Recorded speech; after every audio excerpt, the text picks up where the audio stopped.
This is International Master Alex Ostrovsky, joined by FIDE Master James Canty, and we're here live for day 5 of the Paris Freestyle event. We got Hikaru Nakamura playing Vincent Keymer. We are on to the semifinals. James, how are you doing this morning? I'm doing good. I'm rested. I woke up and I was slept early. So I went to sleep early last night. So still early, guys, but it's gonna be a great day. I am excited to see Vincent and Hikaru go at it today. It's going to be an awesome game, especially because we're getting closer to the finals here. So I'm excited to see how and what happens today, especially in this big classical game coming up today. How are you, Alex? And how are you, chat? All great, James. I wish I went to bed as early as you, but I'm feeling good. I'm Mm. feeling energetic. I'm feeling ready for action. Yesterday we had a lot of fun. We had the classical game, and then we even had the rapid games. Today, just one classical game, Mm-hmm. just one class. Keeping it a little bit more chill. And yeah, it's the semifinals. As you said, we're moving closer and closer to the finals. Vincent, he's continuing his amazing run. First, he wins the Freestyle Paris event. Now he gets in the final 8 here. Gets picked first by Nepomniachtchi, beats him. He's on a tear. He has not lost yet any of the mini matches in this format. So Hikaru is going to be his task to stop his run. And of course, we have another match going on. That is the match between Magnus Carlsen and Fabiano Caruana. So the winners of those two matches will meet at the finals.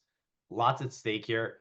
And to remind our viewers that the format here is going to be one classical game, 90 minutes plus 30 seconds increment.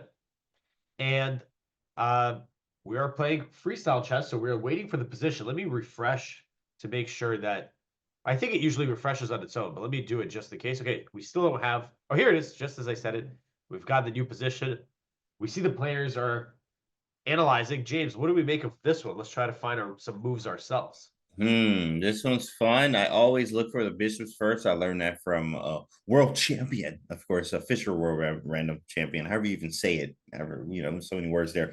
Wesley So, in fact, he said talk about get the bishops out quite early. So I'm looking at something like maybe C4. I like that move immediately because the queen and the bishop get out. So that's equivalent to playing something like maybe an E4 move one where you get the bishop and the queen out. So yeah, maybe C4. I I'm like trying to C4. figure Look at out that threat. Look at that threat, James. Winning the rook. Listen, I've done that many times in 960 actually, or freestyle chess. I've also gotten caught by that too as well. The little trick there. C4 looks good. Maybe I don't know. Maybe even castles move one. I like Oh those yeah, too. you could castle, and you defend this pawn, right? You Yeah, defend the pawn. So actually, hold on a second. We can see a really funny continuation. You can see a c4 and a castle. castles. That Yeah, could be possible, right? that's So you can beautiful. castle on Yeah. move one. The Yeah, pawn on h7 is that's one of the protected. most fun things Yeah. ever is castling move one, and writing that down is just like move one castle, and you like see that on a score sheet, and you're like, what are y'all James, playing? check this out. I'm looking at the camera. Let me We actually got the see. players analyzing. They're both in that position they're looking at. We got Jan Nepomniachtchi, Hikaru, Fabiano Caruana, and Nordberg Abdusatorov. So we got some heavy hitters there, and they're both castle, obviously, in the position. Let's see what they're discussing. Let's see if we can get into their minds before the game. C4 is on the board, by the way, though. Yeah. C4 is looking like move one, and then C4 they're responding with C6, and then I a think knight g6 or knight no. G3, Knight g3, knight and knight g6. G6, yeah, and then yeah, castles and center play. Knight g3, knight g6 makes a lot of sense because first of all, it blocks these threats to the h pawn. But second of all, that knight it's stuck in the corner, so you might as well find a way to bring it out. No, And the yeah, player's laughing a yeah, bit. it's good. It's good to get the pieces out. It's important. It looks like some type of semi-slot almost, or Yeah, D4, yeah, D5, C4, C6 type ideas. yeah. Oh, and c5. And you know what? I remember Hikaru was saying, I don't know if this was in one of our interviews or one of his recaps, but he was saying that this. Let's put something like this on the board. So castles, c4, c6. Hikaru was saying that he learned from Fabiano that this structure where white can push c5 is usually advantageous. You don't really see this in the semi-Slav, right? At Because all. they're, I don't know, you just kind of would get rocked by some kind of e5 and b6. But here, Right. looks like white can defend everything. And we see that on the board with the pawn at c5. So I do remember Hikaru mentioning that he knew a structure like this could be potentially good for white. So we do see the players looking at that. Okay, Richie at the board, ready to go. Shout out to Richie Rapport. That's my buddy. Yeah, he's just sitting there. He doesn't need this analysis. He's like, yeah, I don't need this. Yeah, you guys have fun. Like, no, he's over there by himself at the board, locked in. Yeah, yesterday when they had the rapid playoff when Vincent and Nepo went 1-1, I thought it was kind of funny because they get the position, but it's just you two. So you just sit there by yourself. You don't got any of your buddies to analyze with. Yeah. So we do see the players. They are still looking in that c5 structure. Yeah, opening up of the bishop there and slight calculations is they're off. We gotta go play. They are off. I think we see a Tuza there. Shout out to Tuza. Giving Hikaru that moral support before the game. That's right. We refresh this again. Make sure we're not missing the big moves. All right, here we go. Can't you wait, Paul? Yes, I actually streamed last night and got to bed at a reasonable time. And Alex, what time did you go to sleep? You said you went to you what? How late was you up? What was you doing? Actually, so the funny thing is, for me, any time I've been going to bed this week has been really early because normally, you know how a lot of chess players are, they like to stay up late. 11, 12, Yeah. 1, 2. 11, 12, 1, 2. I wish I could say that. I was like, I'm talking Danya, you know, I'm talking Danya. Yeah, the Danya. You know? Oh, yeah, those hours. So last night, I think by the time I fell asleep, it was around 1. So feels just like a moment ago. But actually, I was up doing something. We have a handshake. There's Hikaru, this is the word. You can check my chess.com profile. I actually was up because I was playing 960. I was playing freestyle chess. Oh, you was playing That was one of the freestyle reasons chess. I was up. I was trying to. So it's funny. That's I was trying to nice. play a game in the pool, and then no one was biting. I was like, all right, where's everyone? So then I challenged one of my students. I was like, hey, let's go. played 4 games. It was pretty fun. It was pretty. But the thing is, first we were playing 3+2. Yeah. And I mean, I guess that's the time control for freestyle Friday, but I'll tell you that's not a lot of time for freestyle. On move 1, I'm already thinking like 30 seconds. So anyway, but now I'm all prepared for today. We do get c4 on the board, and the h7 pawn is hanging. And we were analyzing this. We said black. Vincent's thinking, but he could just castle here. Yeah, it's just castle. It's like very easy move. Castle, get out of the way. I mean, yeah, like it's castle, bro. And then you also have, well, you have to look at the moves we have. So we can go castles, we can go knight g6 or g6. G6 is this is not appealing at all. Knight is terrible. Also, that dark square diagonal looks really bad. So not a fan. Knight g6, okay, maybe. C5. I thought the same though. I was like, maybe you could go c5 and like you get this weird exactly. Takes, correct. Just take, and then I capture you.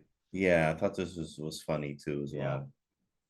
But James, you know what else we're gonna keep an eye on? We're gonna keep an eye on the opening of Fabiano's game because remember yesterday we were seeing a lot of similar moves on both boards. So today we got the white pieces for Hikaru, the white pieces for Fabiano. Both have played c4. So, you know, I think Hikaru might have a sneak peek. But Vincent, he's playing the same color as Magnus. He might also be a little curious. Hey, what's Magnus up to over there? Or maybe it's the opposite. Maybe I should be saying Magnus and be like, yo, this kid Vincent, he's cooking real hard here. Let me see what he's doing, right? Exactly. So, he might look up the board. Oh, wait, what you play? What you play? Oh, okay. All right. Let me go from there. That's what Hikaru is doing right now, getting up. What are they playing over there? Let me just see. Yeah, I'm seeing too. Both games are on the c4, and Vincent and Magnus are thinking. Hikaru is up from the board. We have questions in chat. Can you castle the first move? Yes, you can. Hikaru could have castled. Now Vincent could castle. It is legal and it is a good move. So we can see it. Yeah, I'm not a fan of it. Maybe just get castle quickly. Anything else? Can't you work up early today? I did. I woke up early. I am energized. I already had breakfast. I had a light coffee already. Coffee ready to go just in case. Might take a nap later, hit the gym. It's a great day, man. Thank God it's Friday. It's Friday, boys and girls. Y'all happy, man? Y'all hype? Got some good chest today. It's Friday. You Mm-hmm. know, feeling good. Ready to go. Freestyle Friday. Freestyle Friday. I remember those days. So it's 7:10 here, Eastern time in the morning. So up early, up and at 'em, boys and girls. Dang, Wait a Vincent in the second. tank. Is it 7 a.m. in Detroit? Yeah, 7:10. You Oh, guys you're not. are No, no, we're also 7. I would have thought you're on Central time, yeah. right? Yeah, we on Eastern. Yeah, Chicago right next to us are on Yeah. East or Central, maybe. Chicago's on Central. I didn't okay, Yeah, so we're in the same time zone. yeah, we on the same. I was thinking no, no wonder James is getting good sleep because he's got to wake up an hour earlier Egg. than me. But I wish. you snuck in there. All right, we get Whoa, C6. we the same. We talked about this already. That's kind of cool. Yeah. So now you're hitting so you're blundering an H7, but not really because you're gonna copy me. And then when I take, I don't think you want to keep copying. If you keep copying, this could lead. Actually, I guess you could do this. Hold on, how long does this continue for? How long are we going to be doing this? Takes. Yeah. That's Well, probably what now he if was I take, calculating right now, now if I actually. take, I'm losing, right? Because you defend the Yeah. bishop.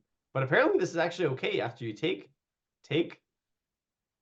I mean, I don't think this is going to happen, but apparently, this position, even though Black is down a pawn because he's made one extra capture, and you know what? I think Black is going to castle long next, and even though you're down a pawn, you're a little bit more active with your pieces. C4 is also hanging.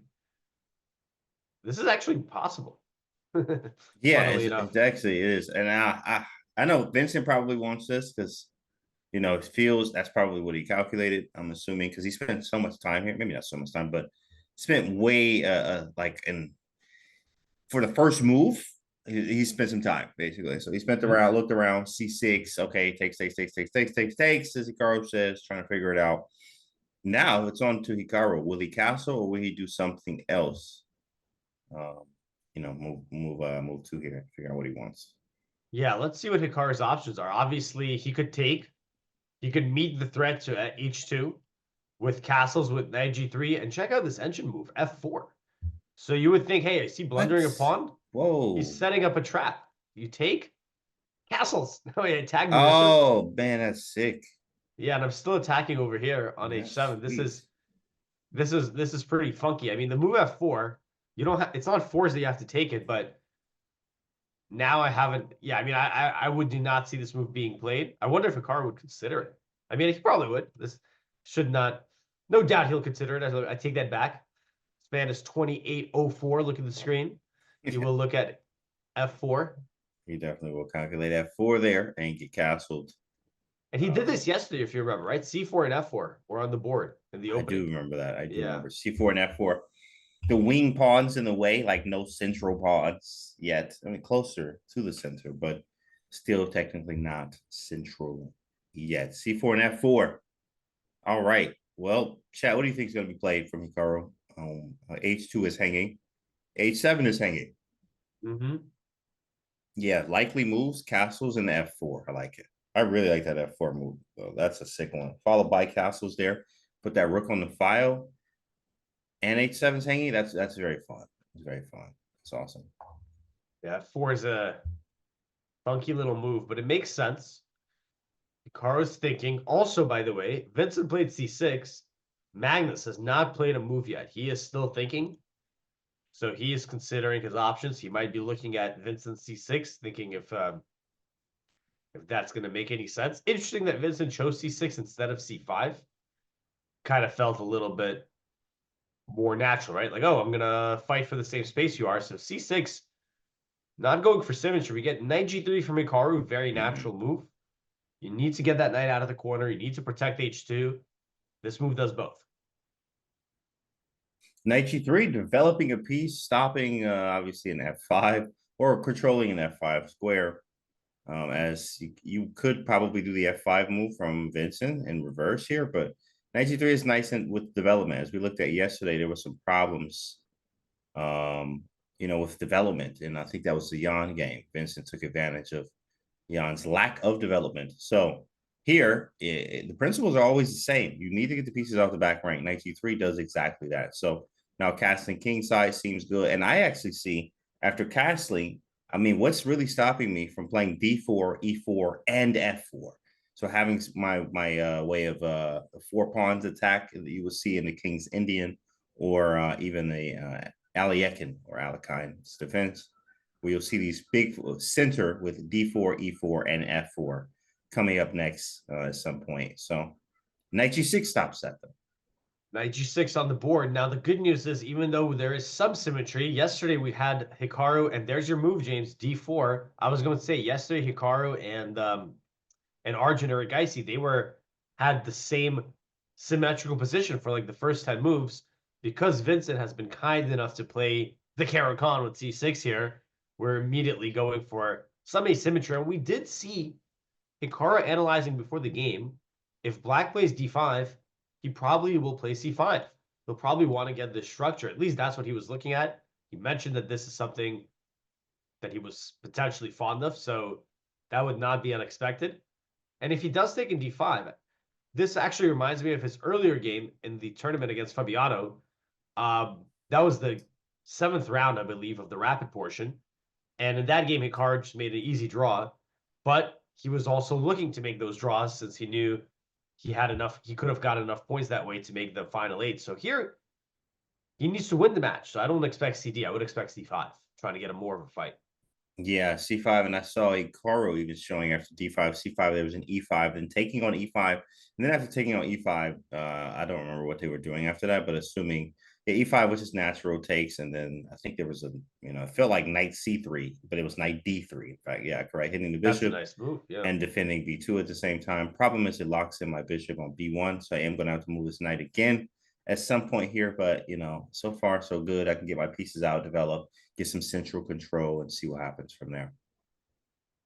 Absolutely. Yeah, Vincent doesn't have to rush with e5 in this case, but it's definitely one of the main ideas, right? Once your opponent has a pawn chain, you either try to undermine it from the base of the chain or the spearhead of the chains, which would be b6 here.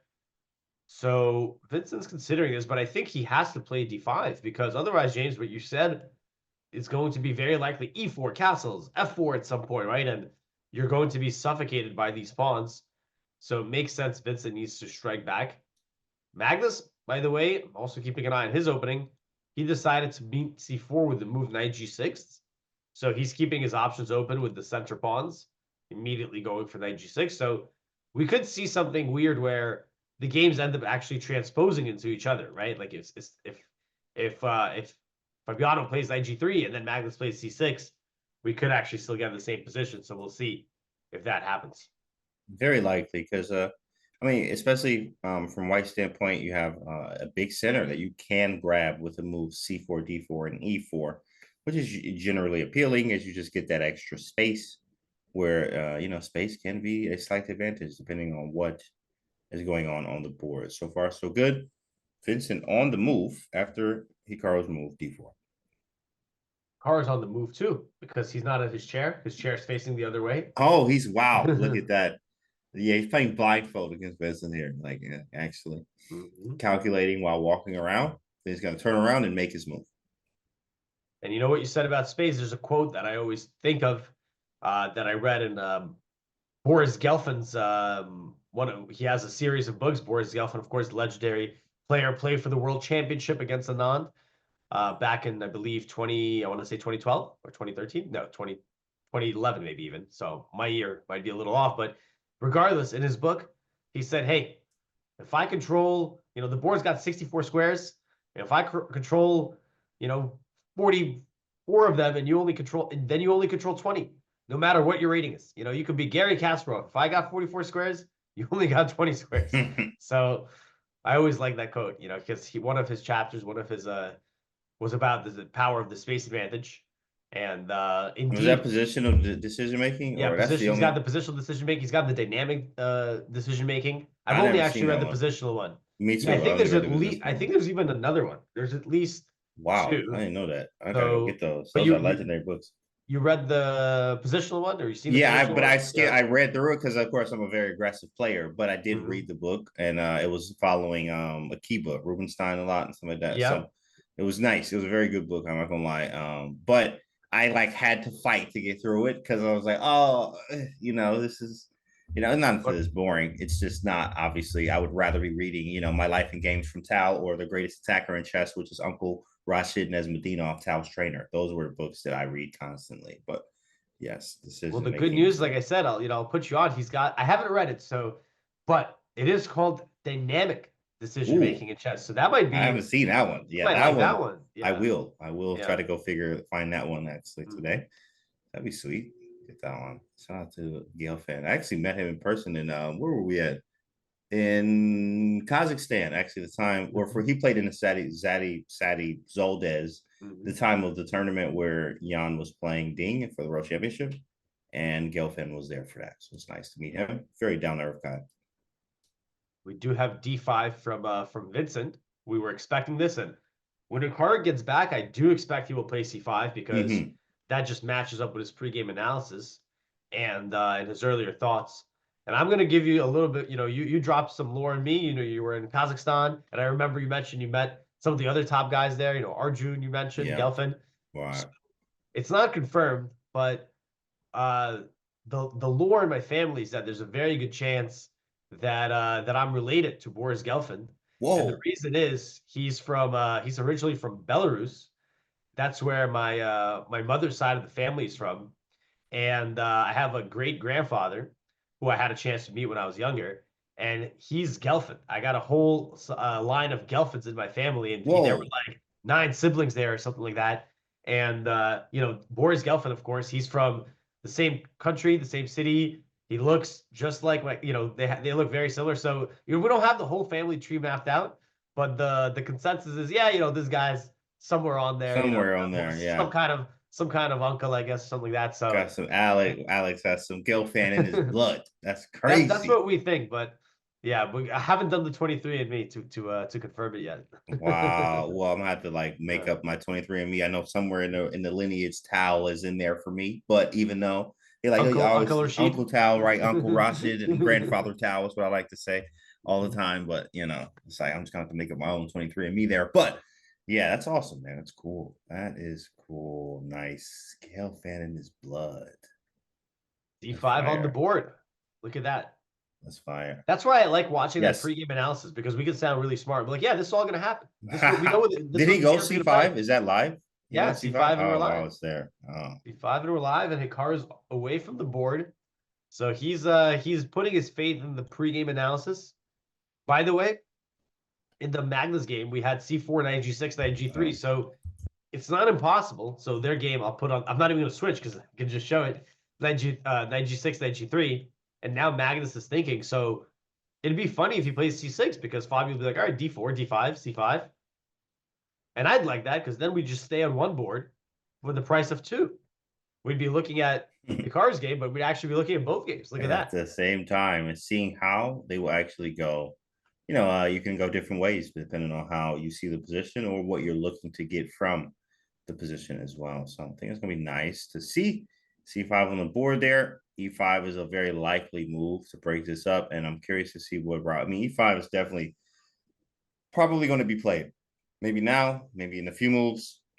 If not, then I can maybe bolster by playing E3 and F4 at some Oh, point, or maybe even Stonewall. bishop C3. Exactly. A little stone wall with the bishop inside the pawn chain on E1 and try to figure out what to do after. Yeah, if you don't do it, if you don't play these moves like E5, you are going to run the risk of getting suffocated by these white pawns because Hikaru's plan, he's going to play B4. Maybe he can do this E3, F4, like you mentioned, but this would kind of dissuade any pawn breaks in the center. Very Stonewall-esque if we compare it to any possible chess openings. So for Vincent, so the reason is that C5 is what Hikaru played is that when you gain space, when you push your pawns into your opponent's camp, you start taking away squares from their pieces. Look at this knight in C8. Cannot go to D6 or B6 or D6. That's why we're saying, hey, E5, James saying you got to play it. Maybe not right away, but it's coming at some point because otherwise, how are you going to get the pieces out? And this is actually going to really explain why the engine prefers the move F6. So this move is pretty Oh, useful. You can wow. help the bishop out. That's You can play strong. E5. Let's say I play B4, right? Random move. And then you play E5.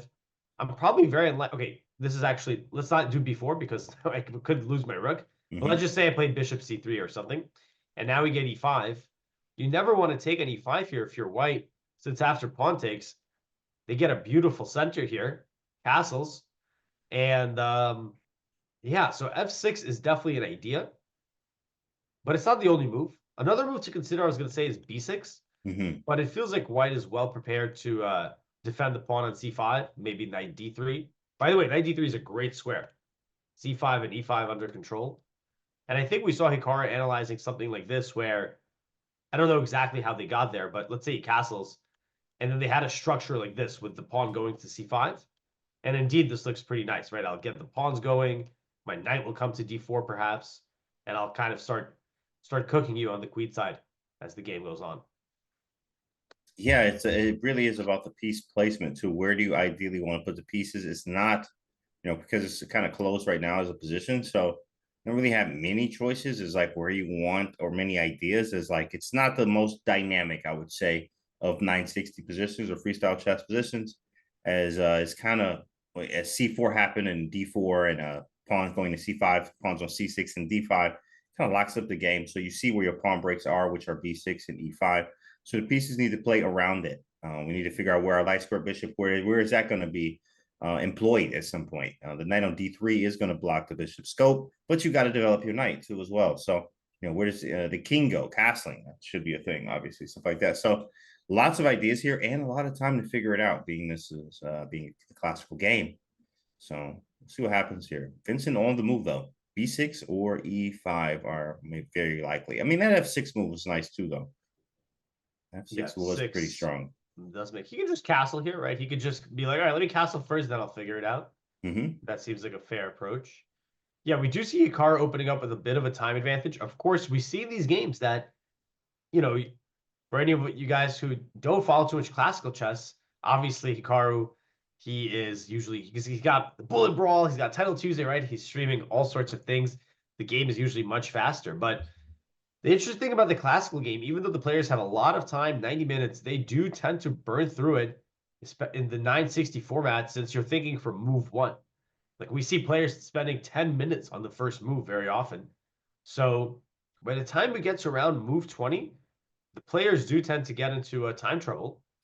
And we saw that yesterday, right? When Hikaru, kind of as the clock was going down against Arjun, he started playing phenomenal chess, just completely taking over the game. So obviously not much of a deal to be made of it now when you got an hour 16, but the foresight is there, right? We'll be thinking about this moment when Vincent's down to 4 minutes, in 2 hours. Yeah. Yeah, so it is likely, of course, 960 literally change, or freestyle chess 960, same thing, Fisher random. It all it's different, and because it's so different, you do have to use that time. Since who are you playing, all the principles are the same, but there's no theory. So you have to come up with this stuff on your own, on the fly, right now, based off of how the pieces are placed, with strategy and tactics being involved as well. All the things are the same, all the rules are the same, except the theory is completely different here. So yeah, this makes it very interesting. Rissa was more life here in this position. I know it will happen in the middle game, but right now, depending on what happens, even like if f6 or e5 doesn't happen, white even has the idea of playing e4 anyway and really start breaking up some tension that will weaken the f4 square at some point, but we can probably kick something off of that square. So definitely likely to see something like castles in f4 or e4, and also castles e3 f4 if possible too as well. So I mean, yeah, Vincent is thinking about all of this, I'm assuming, because e5 needs to be played, or b6 to try to create some type of break down the pawn chain or establish myself more in the center as well.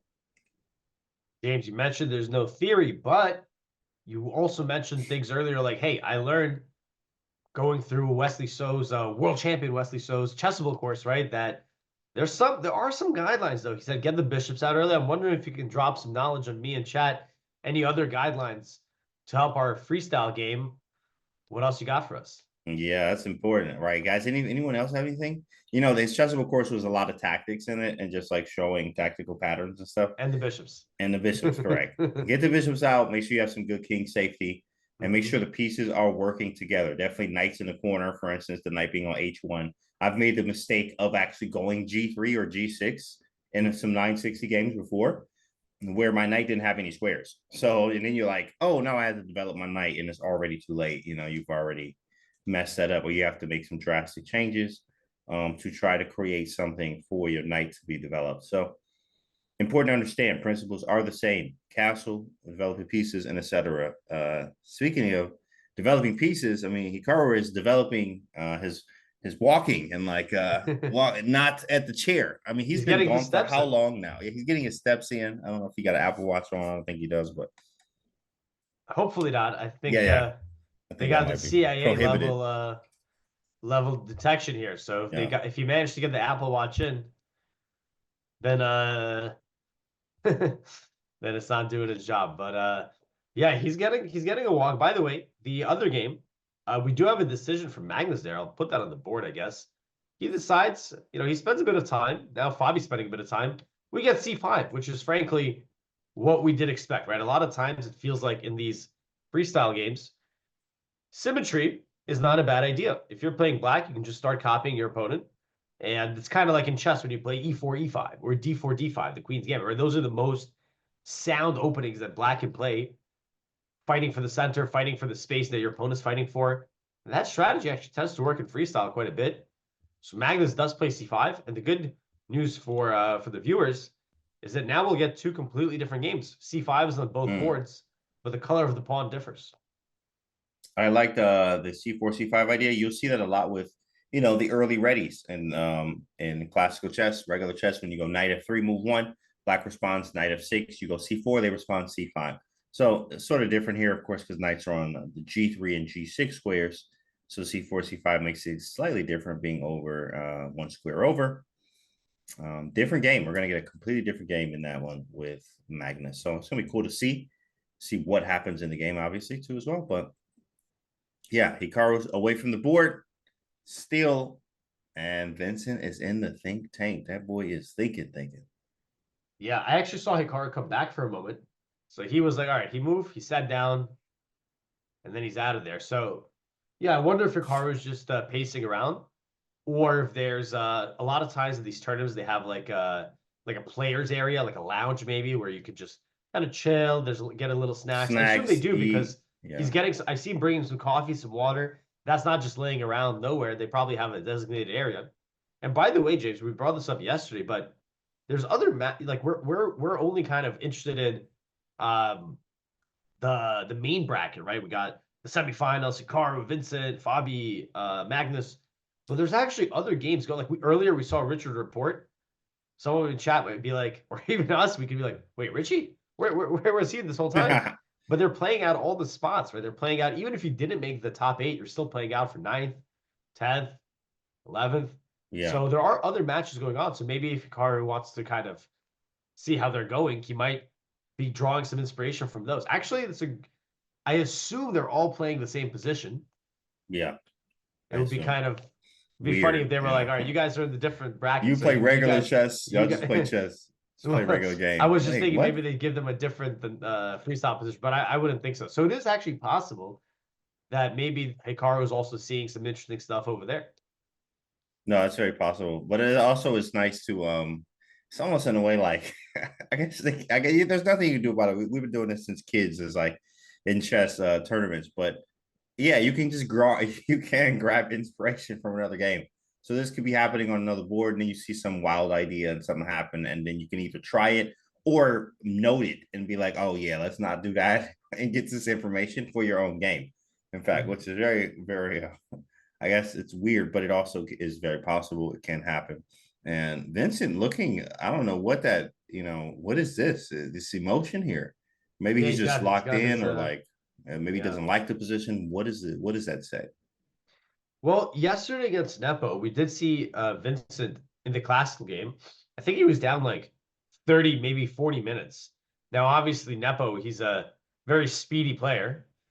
So we kind of attributed to, oh, that's Nepo. He blitzes his moves. But maybe both are true. Nepo does blitz his moves, but Vincent likes to take his time and think. So perhaps this is just, I'll be honest, I didn't follow all his classical games uh, with total attention, but perhaps he just thinks that's why he's the champ. He spends a Mm. lot of time in the beginning, calculates everything out, and then he's good to go. So maybe that's just his style, to be honest. That is possible. Of course, he did. I mean, he went on a hot streak here, trying to do the same, but he has some very strong opposition in a Hikaru Nakamura. So trying to figure out what he wants to play here. F6, you got E5, you have B6, and of course, all of these come with a branch of calculation that needs to be calculated very well, very fast, very accurately. So that's what Vincent is working on here, trying to figure out what and or how is this going to happen here. And the good news is, we got 4 moves here, but actually in the other game, there's only 2 moves. So we're actually double the moves of the of Fabian and Magnus' game, because in that game, they're both tanking already. Here, Hikaru's got 128. He started with 130. And the nice thing for Hikaru is that he obviously believes in the analysis that he had the players had around 10 minutes to do before the game. We didn't have a chance to see what or at least I didn't have a chance to see what the players on Team Black were looking at, right? Because they're separated into the players who are playing white, the players. Actually, I thought it could be interesting, right? Like that. I think that's how they do it. They're like, oh, Fabi, you're playing white, Hikaru playing white. You guys go analyze together. But what if they did it like obviously not with your opponent, which happened by accident when Hikaru and Gukesh were analyzing together. Not it was Gukesh. But what if they did like you take Hikaru and you take Magnus, right? And even though they're playing opposite colors, you have them analyze together. Wouldn't that be even more interesting? Because they could look from both sides and come up with more stuff. That could be a move. That could be a move. That would be Yeah. fun actually. Have them work together like that, or like have them work against each other. But I like that they have the little groups where I mean, it was kind of funny. Richard was just sitting there by himself, locked in at the table there. Where I guess you don't have to participate at all in any of it. You can analyze on your own if you like. But there. By the way, we have a move castles by Vincent. Just get the king out of the center there. You just say, you know what? Follow some principles here. Get castle quickly, and we could see the same from Hikaru, or maybe E3 or E4. Yeah, I think he probably will castle quickly because you need a castle anyway, right? That's a must. You have to get you don't even get the king safe. It's just this rook is really bad, right? So when you castle, you actually bring it to a more useful role where you can perhaps play a 4. So I think Hikaru will also castle, but it's not going anywhere, right? So if he wants to bolster the center with a B4 or a knight D3 or an E3, I like your idea, James, with that E3 F4 idea potentially, trying to make it even harder for Black to break with E5. Maybe Hikaru will want to accelerate that. So he's thinking of now Vincent gets up and he turns the chair to face Around. I don't know Hikaru. what that Yeah. is. Is that like a psych thing? You do it to me, I do it to you, It's just like, but also maybe the chair, it is I have one in the living room right now. That same chair, just not for, it doesn't say freestyle chess. It says what are these? Secret lab. That's what those are, secret lab chairs. So they are like they move very fast, very easy. So it's easy to just flip it around like that. But it is kind of funny how his chair is flipped around like Talk to the Carlos chair, was. yeah. Talk to my chair, buddy. Yeah, Vincent taking a little bit of break. Yeah, I think I saw when he got up, Vincent, he's a tall guy, he gets up and Vincent then is tall, actually. I think yeah. about it. Yep. I was like, oh, I remember meeting him. Vincent is taller. Yeah. And I think he still has some growth left, to be He's in the taller. wrong sport. He's playing Uh-huh. chess. He's got to be hooping. I said that about a few players, like I forgot who else, but Josh Postuma, Josh. Yeah. He's like, I don't know, 6'4", 6'5", something crazy. And I was like, yo, bro, you in the wrong, like you went to the league. Bach too. I told Bach, I was like, yeah, Bach could go to the league. And we always make jokes when streaming, like when we were out at Charlotte, and had him on stream. I was like, yeah, Bach could have got drafted. He just wanted to play chess up, so it's kind of funny how tall some of these players are as well. It's kind of cool to see. He can probably play. How tall Sam said. Oh, you know what? Sevian? Yeah, Sevian too is Sam is a big dude, bro. Sam, you don't want problems with Sam. That's all I'm saying. Okay. You don't want any problems with Sam. I am there. For sure. Yeah, I haven't seen, you ever see that viral video with Sam and the game against Greg Shahade? Oh, Greg Shahade. No, I haven't seen that one. That was like one of the OG like viral chess videos. I think it's got. I mean, it's definitely got millions. I don't remember how many. Oh, I thought that was Christopher Yu he played. You talking about the Blitz That was game? that. Actually, there was also a Christopher Yu game, but there's a Sam Oh, Sevian game, I didn't see and that I one. think he's like drinking I think it's a 7 Up what he's drinking. So the comments are all just like in the YouTube, it's just like some this about the 7 Up and the Yeah, yeah. game. But yeah, it was like a 9, 10 year old Sam Sevian trash talking and cooking Greg Shahade, of course, the That's so legendary I funny. am. And yeah, so and then the last time I played Sam was in the US Junior Championship. So this was when I was under 21 when they get the top 10. And although I was like 18, I think Sam I think is born like I want to say 2000. No, maybe yeah, Sam was like 14 probably. Yeah, he probably I like remember my 40. memories of Sam was him not being a big dude, but obviously many years have passed. Yeah, he Yeah. could play, he could be a lineman, he could Hmm. definitely be on the line there and like he would be effective. So You take him in the definitely shout out to Lions. Sam. Yeah, we would 100% take him. And on any team, doesn't matter. Sam, Yeah. get that man a contract if he wants one. So Mhm. definitely Sam is a strong, very strong. Now we got no players seated. Look at that. Chair versus chair. Wow, chair versus chair, man.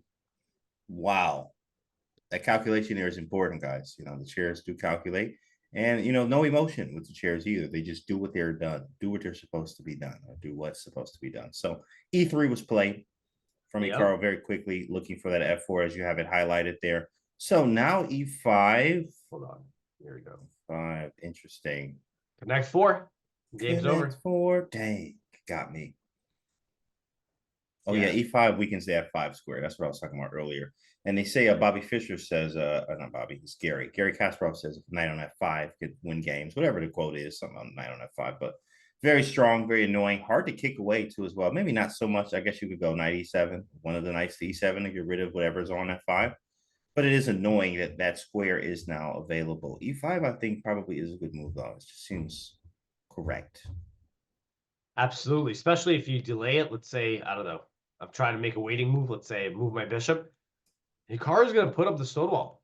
He's going to put up the pawn chain. And the point here is that I want to just maintain the space advantage. E5 will be very difficult to achieve. If you play F6, then you got to worry about F5. Now your knight's got to go to some horrendous square like H8. Ugh. H8. And now this pawn at F5 gives me a nice space advantage. So it might be necessary to play E5 immediately because when F4 comes, that's going to make your life harder. And E5. So if Hikaru doesn't address this, let's say he castles, this could be kind of.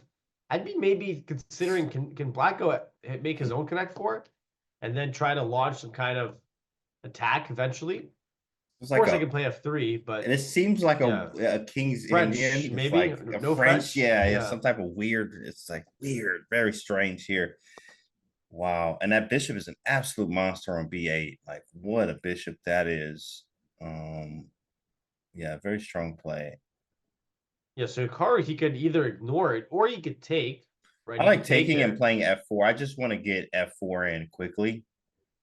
It does weaken E3 though. Maybe castles first, and like the bishop can go to C3. That looks like a Right. nice idea. And Hikaru, oh no, sorry, he already moved. Yeah, I thought I saw something flash. Yeah, yeah. This is the interesting thing. When Black plays E5, you actually might even take it, which is kind of strange because why would you break up the chain? But it gives you some advantages. Like in this position, I'll have the diagonal, I'll have the square in D4. Actually, getting my bishop to C3, I really like this because check this out. I got double ops here, pointing at the king side. Maybe at some point there is an F4, even though it makes a weakness. If that pawn starts moving down the board, could do some damage. So that would be an interesting transformation for Hikaru. But I think for Vincent, like if he's not going E5, F4 is coming. Maybe he can play F6, right? Because now F4 you could still go E5.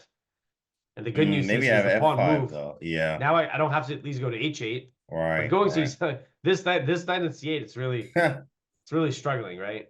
Yeah. Superfluous again, like yesterday. Like yesterday, yeah. Yeah, some superfluous night yesterday as well. Well, here we go. It's on Vincent here. It's on Vincent. He's going to play E5. He's definitely calculating E5 and maybe B6 as well. Yeah. B6, we haven't mentioned as much. We've been focusing the center. Maybe Hikaru can also ignore this. Just castles, takes, takes. Although here, maybe I go e5. I don't know how much I want to allow this with white. Feels like the center's quite strong. Definitely. Do you think Hikaru is like intention? Do you think his moves are just easy, or is he also considering, let me get this guy into let me use some clock on him. I'm already up 23 minutes. Let me Oh keep man, that I going. forgot about that. It's so crazy how fast this goes. Like, yes, this is classical chess and like it's slower, but Mhm. really, it goes so fast when you are thinking. And I mean, we know this from personal experience, like sitting there and you do a 20-minute thing because you really locked in, you understanding, you're feeling the position, you're calculating. Then you do like 2, 3 sets of this, and then you're down to like 30 minutes and you're like, oh snap. I feel like I'm in time trouble here. And if you don't play classical chess or if you never played, you don't really understand what that feels like. But this time can be huge. I mean, the time can run out so fast, especially when your opponent has a big time advantage, where we have right now from Hikaru, where Hikaru can play really quickly here. Now, of course, you should use your time, you should be spending your time, but there are some critical times to be thinking a lot. It just shouldn't be every move here, and you want to be whipping out your moves quite quickly here. This is probably critical though, so I do like the time usage from Vincent, as he has to figure out the right plan. Is it e5? Is it b6? Is it f6 e5? What do I do with the knight on c8? Where do the pieces go? Like, you need to figure this out. So he is using his time here, but I think Hikaru, being who he is, will definitely press Hikaru. Hikaru's going to press Hikaru. Hikaru's going to press Vincent on the clock here, as he's already up 24 minutes on the clock. His position does seem pretty easy, as f4 is coming next, so we should be expecting an e5, and there it is on the board.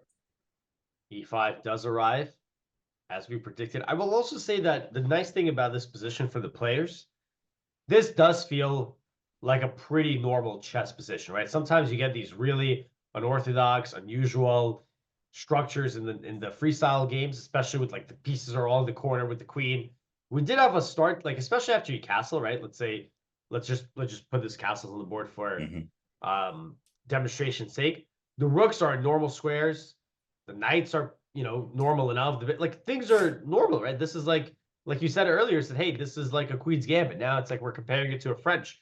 The structure that we're getting in the game is something that the players are going to be familiar with. And yeah, that's obviously can be a little bit of a crutch where you're already able to rely on some pre-existing positional knowledge. There were some games that we were looking at. Yeah, this was when I was on call with Maria. We were looking at some game and like the best move, every move was a5, a5, a5. Like it's just like, and then when Hikaru was I think recapping the game or discussing the game, he was like, oh yeah, the engine just says a5 every move, and it just kind of shows you how far we still can go as the humans can still go as players, because there's certain ideas that the engine just thinks are so obvious that the humans are not considering at all. And I think Carl said, yeah, it shows how bad we are at chess, because there's so much theory. You could play a lot of good moves at the beginning of the game. You take that theory away, as we saw yesterday, the game with Vincent and Nepo, move one, the computer said your move is a mistake on Yeah, move one yeah, it was from a super terrible. GM, Move right? one, So yeah, so that's kind yeah, of funny. it's but here, like I said a moment ago, the structure is something that will be familiar to the players. Hikaru is thinking he's got the option. Does he want to trade, which would get rid of his chain but allow him this diagonal?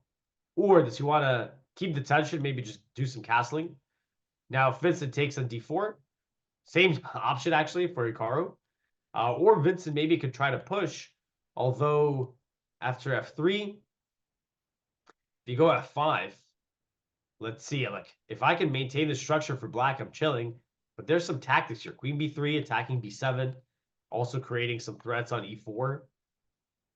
So now Hikaru might do a little calculating. There we go. Some cow Players are back work. at the board. They are both there, locked in. Jacket on for Hikaru, jacket off for Vincent. They both mean business, though. They both mean business. So, yeah, I'm definitely taking it at four, being a huge possibility.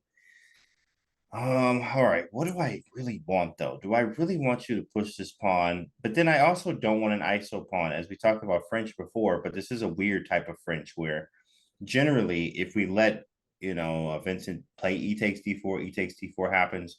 In the French, you would like to have, a knight on e6 or a knight on d5 to be able to attack the d4 pawn. So weirdly enough, if you isolate my d4 pawn, I can't actually yeah, it's hard for black to really attack it. But at the same time, I don't want it to be isolated because it's a target for later at some point. So probably taking is going to be an idea, or maybe bishop c3 or knight b3 or knight e2 with ideas of trying to put a piece there on d4 rather than, letting a piece be on e5 in the contrary, because taking will let, knight takes e5 or bishop takes e5 happen. Of course, lots of times you do want to keep the tension, as we see a lot, keeping attention, letting your opponent break that tension. So maybe we'll see maybe bishop c3, knight e2, or knight b3 as huge possibilities as well. And you got some in the chat that are saying, hey, I was also thinking about 92. But I was going to say another thing for Hikaru is that if he maintains the tension, you know what Vincent can do? He can go back to the idea that we talked about earlier. Let's say he played 92. Maybe he can play, of course, there's e4 ideas, but let's say he can also maybe play f6 in some positions. Bolster. And the point is, yeah, you bolster the center and you're saying, hey, you missed your chance. I'm going to put a pawn here. So that's something Hikaru's got to think about, like castles and f6. And there's actually there's a double connect 3. So you add those together, you got the connect 6. We've never seen that one here. And connect 6. Never seen that.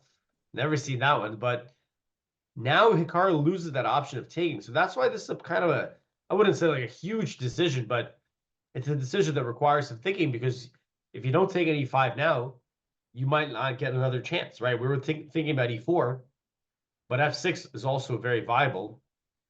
So let's see how Hikaru does. Yeah, it's kind of funny. Like you mentioned, hey, you want to keep the tension usually. Why would you help these pieces get out of here? But let's say they take with the bishop. You can get maybe a tempo with knight d3. Bishop c7. Now we can bring bishop c3. Like the white pieces also benefit from this trade. I like it. I actually like it a lot. Then I actually see from this idea from there's like a b3 or b4, and then fianchettoing the queen with queen c2 to b2 or something like that. So really try to highlight that idea on the king side with the bishop being on c3. So we will see. But Hikaru using his time edge wisely. I mean, I'm still up 18 minutes here, which is very nice. But they could definitely diminish in the next 10 minutes or so. Obviously, you want to think. You want to figure out what is the plan. It's not necessarily, well, it is in a way. What move am I going to play? But then what are the moves connected after that? What else is there going to be? Absolutely. And we actually have an interview from Hikaru. Now, by the way, we have these confessionals, but I will say this is not a during game confession. That would be awesome. But this is a pregame interview. So let's hear his thoughts on what he has to say.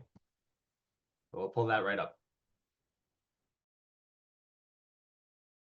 It was one difference. You're here this time, and you were so frustrated in Weiss now. So is it good to not face a Cinderov that was the surprise in the tournament? Well, I mean, it's hard to know because I did get winning positions in most of the games against him, and it was more probably technique, psychology, however you want to put it.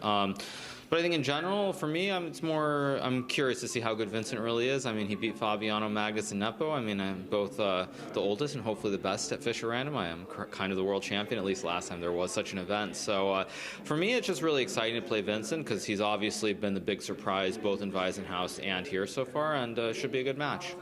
I was very interested by what you said yesterday. You said you'd rather face Nepo than Vincent in classical time format here, and I guess you still stand by that, right?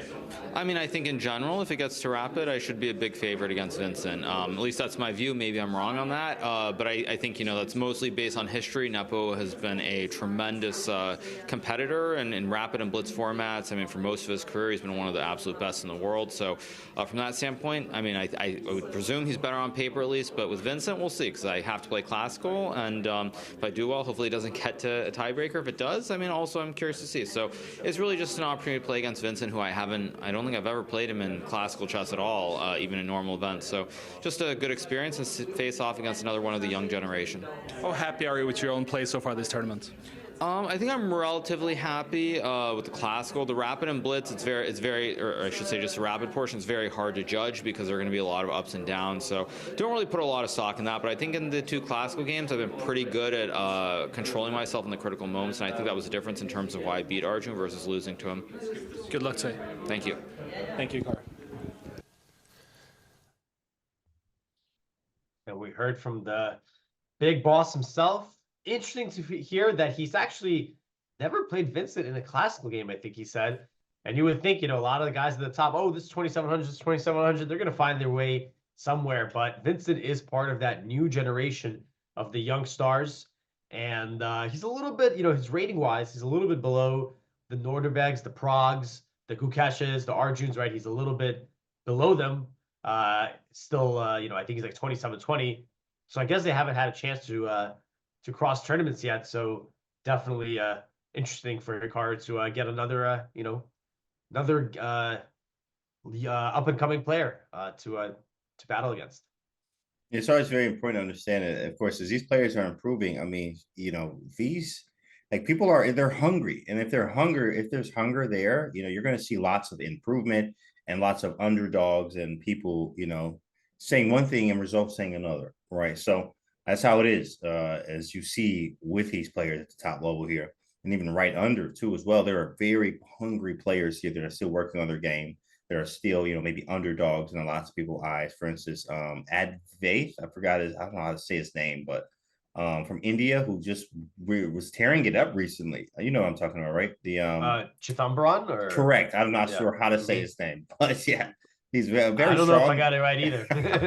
Right. But very underrated, and people don't know. Like he didn't come out of nowhere, but he was just creeping up lately, winning events, winning tournaments, and now cracked like the top 20 or something just recently. So seeing that, there's lots of players like that where you just don't have no idea or you don't know a lot about them, but they are very hungry and very strong as well. And you see that in Vincent, actually. Vincent's playing very, very well, winning the event before, playing very strong, defeating some players here. So he just has a lot to prove, but also showing that through his work ethic and through his games. So, of course, it's nice for Hikaru to play. He's up for the challenge. And like he said, he was like, a subtle flex. I am, just when the last time they had a world championship, guess who won it, big dog? I did. He could have got all of the camera and like pushed the camera man away, but he didn't do all of that. He just humbly said, hey, listen, I am the world champ and at this format. So let's, I'm up for the challenge to face Vincent. And we have a move.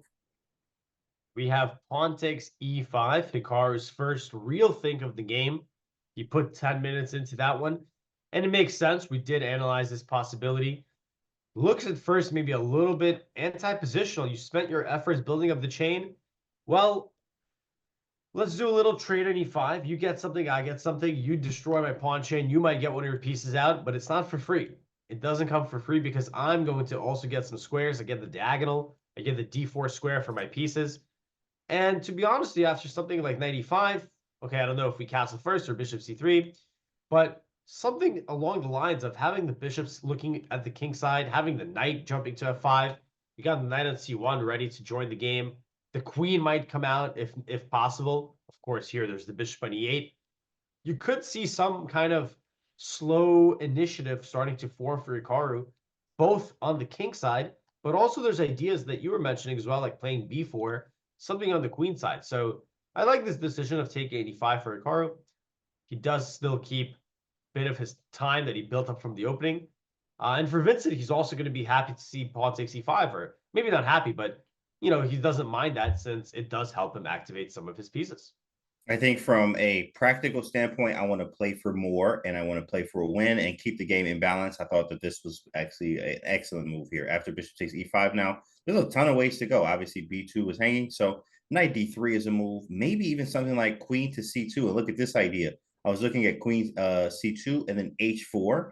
If knight takes, obviously there's mate, but if queen takes, there's maybe a rook h1 and like really using the h file as well. It's kind of fun to play that, but knight d3 is more principled. Hit the bishop, as you said before, follow up with maybe a bishop to c3, and things are looking good. Maybe even b4 as well. And looked at this idea of like a queen c2 to b2 and aim the bishops actually at the king side and really kind of hope for the best. Of course, this is just wild, but at the same time, I haven't castled, so I do and can't. You know what I'm saying? Hey, yeah. Listen, it is possible, but maybe not that it's not unlikely because I didn't even know you could castle queenside in the Catalan, but I've seen games where I was like, "Whoa!" They castle queenside and then they go h4, and I was like, "What is this? When did the Catalan ever play like this?" Right? So you know who's done that? Daniel Dubov. Yeah, exactly. Dubov. Yeah. Dubov. I love watching his stuff. He makes the Catalan very appealing, basically. Mm-hmm. So we might see you busting out some d4. Oh, he's going for the Trabava London. What? That's what they Catalan? think. See, exactly. exactly. h4. Now that makes sense. Yeah, I did that with a Trompowski recently when a tournament. I actually had my first norm tournament where I didn't lose a game. I didn't norm, but I didn't Mhm. lose either. I played 9 rounds. I got second place Oh, nice. in the round robin. I got 5.5, and it was 3 IMs, but I got second, so it was nice. And then, but I bust out his Rompowski. It was nice too, man. It was a very strong game. It was fun. It fit me very well, but yeah, you have to be versatile these days. I do love a Jababa London, but people know it's coming, so I have to play other things. Yeah, you got to keep them on their toes. Yeah, you Yeah, got to yeah, keep yeah. it fresh. All right, you But gotta give it for us. I have another idea I think you'll like here. So What you the got? bishop's got, well, it's not really hanging. I mean, it kind of is. If I play a random move, I'm gonna get Exaggerate. tactic here, right? A Ugh, little bit of a Queen tactic. H5. So there is a Nice. threat, but you also just, even if there was no, let's say I play well, I don't even know, but let's say H6 or whatever. This is amazing for Hikaru, right? Obviously, Vincent does not want to lose that bishop. So we were saying, hey, maybe there's bishop c3. You were saying, hey, maybe we even get the queen over. So Mm-hmm. why not bishop f6? Well, now I have knight Ah, h5. oh wow, this Knight is h5 fancy. would attack the bishop. And then if you go back to e7, Yep, then this knight is actually quite good. I'm putting a lot of pressure on the king side. that's So annoying. Vincent plays bishop c7. He goes, he doesn't want that smoke. And like you were saying, hey, I haven't castled yet. Maybe I could try to start with bishop c3. Is it a fairy tale to castle long? You know what I mean? Like it, Yeah. and really, what makes me think about should I castle this side or not is how fast can he get to my king? That's all I'm like. We know a5, d5 stuff's coming, and it's very obvious. Whoever gets to the king first is going to win. But castling queenside, and look, the Eval didn't move, and black Yeah. has some time. Like that c5 pawn kind of stops a lot of the play for a while. So you're gonna need like 5 moves to really create something on the queen side for where my king is. So honestly, it's very likely to play this. In fact, I love chessable courses. The one course that this reminds me of now is there is a modern ready, and I'm giving out some files here now. So don't be If you're in careful. James's next Norm tournament, you got to listen up. You look these files. So there is modern ready by obviously Simon Williams and Richard Pallister, but it goes knight f3 and c4. But then you end up casting queenside in majority of the lines, and you actually launch the G pawn. So I was like, oh, this is very appealing and it's very fun. I've won In a the lot of games ready. online. In the ready, bro. Yes, Yeah. right. Never seen this. So it's very possible to do this. Obviously, it has a sort of a ready feel to it, except the knight's on g3 and the pawn's on c5. But you do have a lot of play on the king side of the board here with this castle queen side idea. Slightly risky, obviously, but I mean, you're playing for a decisive game, and we do have bishop c3 on the board, by the way. Also, Vincent's under an hour. Like it's crazy how fast this goes. We were just talking and vibing, and now he's already under an hour. Yeah, he maybe he's vibing too, and the time's ticking. But this bishop c3 move, this keeps the dream alive. I think this long castle, maybe Hikaru is thinking about it. He's like, you know what? And we all thought that we got a castle, black's castling, white's castling, but with bishop c3, okay, obviously you got to get the bishop on this diagonal anyway. Maybe he spots that possibility. Again, it's going to take a little bit of time. You got to move the bishop. I would love to move my queen to h5, by the way. That feels like a very aggressive square. But after f6, yeah, definitely, the queen will be a little bit under attack. Yeah, so that's why I put it on e2 in that example. But maybe it's not impossible. Maybe it's something that if Vincent doesn't play, aggressively, if he doesn't play any way to dissuade that castling, maybe Hikaru will do it. Yeah, and that'd be great to see if he castles queenside there. Like, let's go, and then see how he goes for this type of mate if it's possible. Is knight f5 for Hikaru is a good move, or is it too early? Yeah, at some point he's actually lining up for it now. In fact, great question there in chat. He's trying. Yeah, if I play like I'm gonna play like rook b8 or something random. Knight f5 could definitely come. And now the pawn is hanging. You have to go f6. And here's your move, James. H4. H4, come on, And H4 for the going for score. Queen yeah. G4, H5, lights out in 20 moves. Yeah. Yeah, this does look like something that I mean, we do have the double ops, like we said, right? The C3 and B1 bishops. So it makes a lot of sense. If you could somehow organize a kingside attack, you should go for it.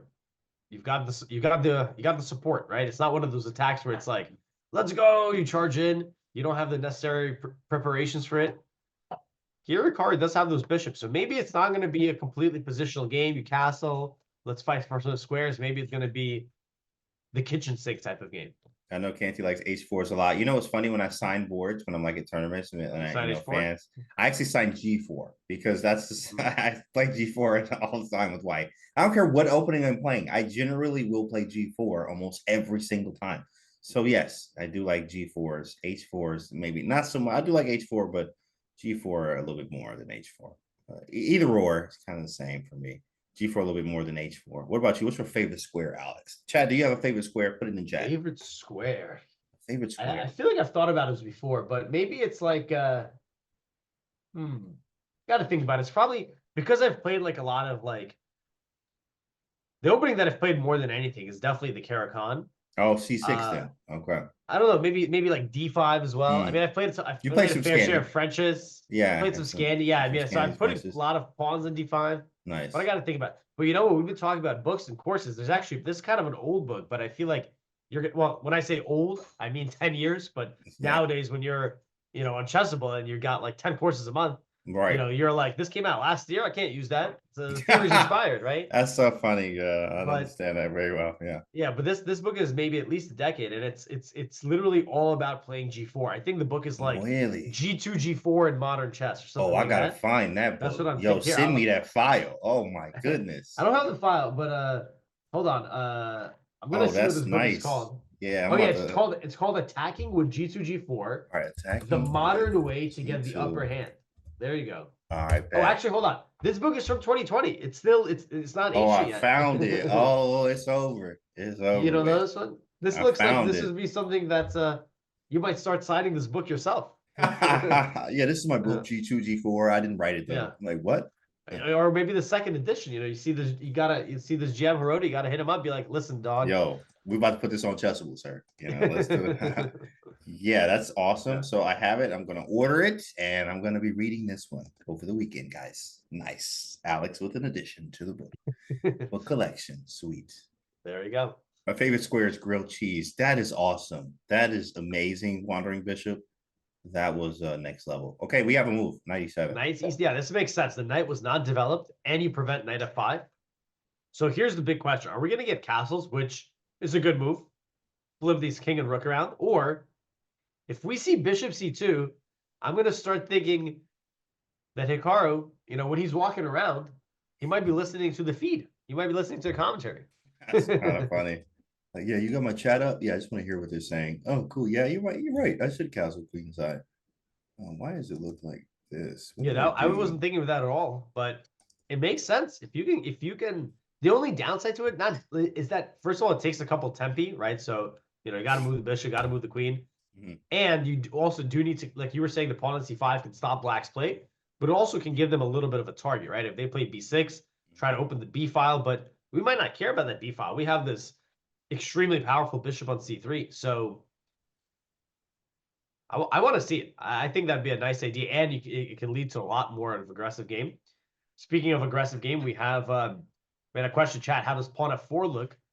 And that's definitely an idea at some point. It does have a drawback. When you play pawn f4, you do weaken the e3 pawn, but at the present, I mean, you can't really attack it, right? There's no way to attack it. So f4 is definitely a possibility, especially if you can later on push f5 and f6 and blow up the position. So I don't know if you play right away, but especially after castling and the rook is behind it, it wouldn't be unrealistic.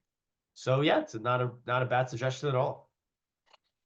Yeah, I do like f4, f5. I also like, of course, just keeping it flexible, bishop c2 to see what he does. Maybe he starts with b6 or b5 or even a5, just kind of anticipating a queenside castle, because he hasn't castled yet. So, but Hikaru with a lot of ideas here. I mean, you could even just put the queen on h5. Like, it is kind of annoying, but I mean, maybe it is appealing to play exactly f6 or f5 just because the queen is there. So maybe, yeah, that's probably not the greatest, but it's provocative, right? Queen 5, provocative move. f4, queen e2, bishop c2. These are all moves. I mean, even just castling too, as we said before, kind of really is up to Hikaru here on what is the plan. Where's the king gonna go? Because that's probably the most likely thing next is where's the king gonna go? If we see a bishop c2, yeah, it's very likely we may see, that castle queen side, but figuring out where does the queen go? Maybe queen f3. I don't really like that yet. Maybe queen e2 or d2. Yeah, one of these maybe to keep the pawns open. But I think bishop c2 is really flexible because even if you castle short, you're probably still going to play bishop c2 later to link up the rooks, right? It's Right. you generally want your rooks to be connected. They have a little bit of breathing room on the back rank so that they can occupy the open files. So bishop c2, you know, if Hikaru's aware that he might consider it, like maybe he doesn't even want to castle long, but he's like, you know what? If it's right, I can go for it. Let me keep that option. Why not start with bishop c2, right? There's a coach in New York, Grandmaster Georgi Kachvili. He always tells his students, do not declare. It's one of his big rules. He says, you know, always play the moves you need to first before the moves that you might not need, right? If you want to keep flexibility. So he loves saying, do not declare. So bishop c2, do not declare the king, right? Don't tell him where you're going. Keep the options. Okay, nice. Do not declare, chat. There it is. So Hikaru on the move. Well, let's see what he plays. Let me check some body language here. Yeah, the both players just locked in, looking comfortable. James, I do want to take a moment to show you what's going on in the other game. Show myself, really, if I'm being honest. What is this? Whoa, what is this? Yeah, This is exciting. How do we get here? Yo, how do you get the knight out? What? Let's check this out. So we had the ready knight g3 c4. You know the ready here. The ready, classic. Knight v3. So Fabi's bringing out the knight. He's sitting the pawn. So this game went a totally different direction. Bishop e5. Look at that. He's trying to trap the rook at a1. Bishop takes g6. So we get the bishop for knight trade. That way now the rook doesn't get trapped when you take on b2. So Fabi actually wins a pawn. He's up a pawn, but his knight is very awkward on b7. It's like almost getting trapped. You know, Magnus could play rook b8. Oh, but a5. Oh, I missed it. a5 is defended. So you could actually just get out of there and be like, all right. Yeah. But this is not the end of the story. Look at the, oh, wow. Look at this nasty idea. Takes. Bishop f2. This is insane. Oh my goodness, that's if insane, you take bro. here, That's look at this. insane. King King f2. takes, queen f4 mate. Checkmate. That is insane, dude. Yeah, what a spot goodness. from Mr. Fish, first name stock. Jeez. That is odd. And the funny thing is white's better in this line, apparently, because after I take, you take. Well, we got equal material, but you know, I got, you know, this active bishop but yeah, this is like that checkmate, you know, e4, d5, takes. Oh yeah, takes king e2, yeah, queen right. e4, you know, the classic bomb cloud. Classic but bomb yeah, this is an interesting game. We haven't really looked at it too much, but obviously we are focused on Hikaru's game, but we'll be keeping an eye here as well, you know, when we have a chance, because this is exciting. Extra pawn for Fabi. Bishop takes f2 tactics for Magnus. Crazy stuff, right? Already crazy. I'm a fan of it. We're gonna have to keep an eye on that game as we keep an eye on Hikaru as well, which is that bar going up. I don't know. The bar is like, oh, maybe that was just from your screen there, but it showed the bar was like a little bit. Look, it's 0.3, 0.4. That's not bad. I thought it was more than that, but no, yeah, 0.4 is like whatever. Easy play, but white seems, I mean, I definitely like white's position. I do like the bishops, how they point at the king. We have some prospects. We even could castle queen side. Really depends on what we like in this position here. But Hikaru's still thinking, trying to figure out, how do I want to do this? Yeah, as we said, he can castle short, but if he gets the spirit of Canty, he's gonna go bishop c2 and he's gonna set up the long castling, right? That's what we want to see. But that's what we want to see, boys and girls. He might also castle, and maybe there's that f4 idea. Maybe something else. Oh, he's scratching. I see Hikaru. He's giving himself a little head scratch, scratcher here. Head scratch, and okay, go back to it. Yeah, well, castles could be a thing with f4. He sees castles kingside. That he sees that in 0.01 nanoseconds. Easy. So he's obviously considering some other ideas, and the king's got to get castled at some point. So I'm certain he sees it, the long castling idea. But what else can he play? I mean, bishop c2 gets it out. Maybe he's looking for a square for the queen, because that's a little tricky.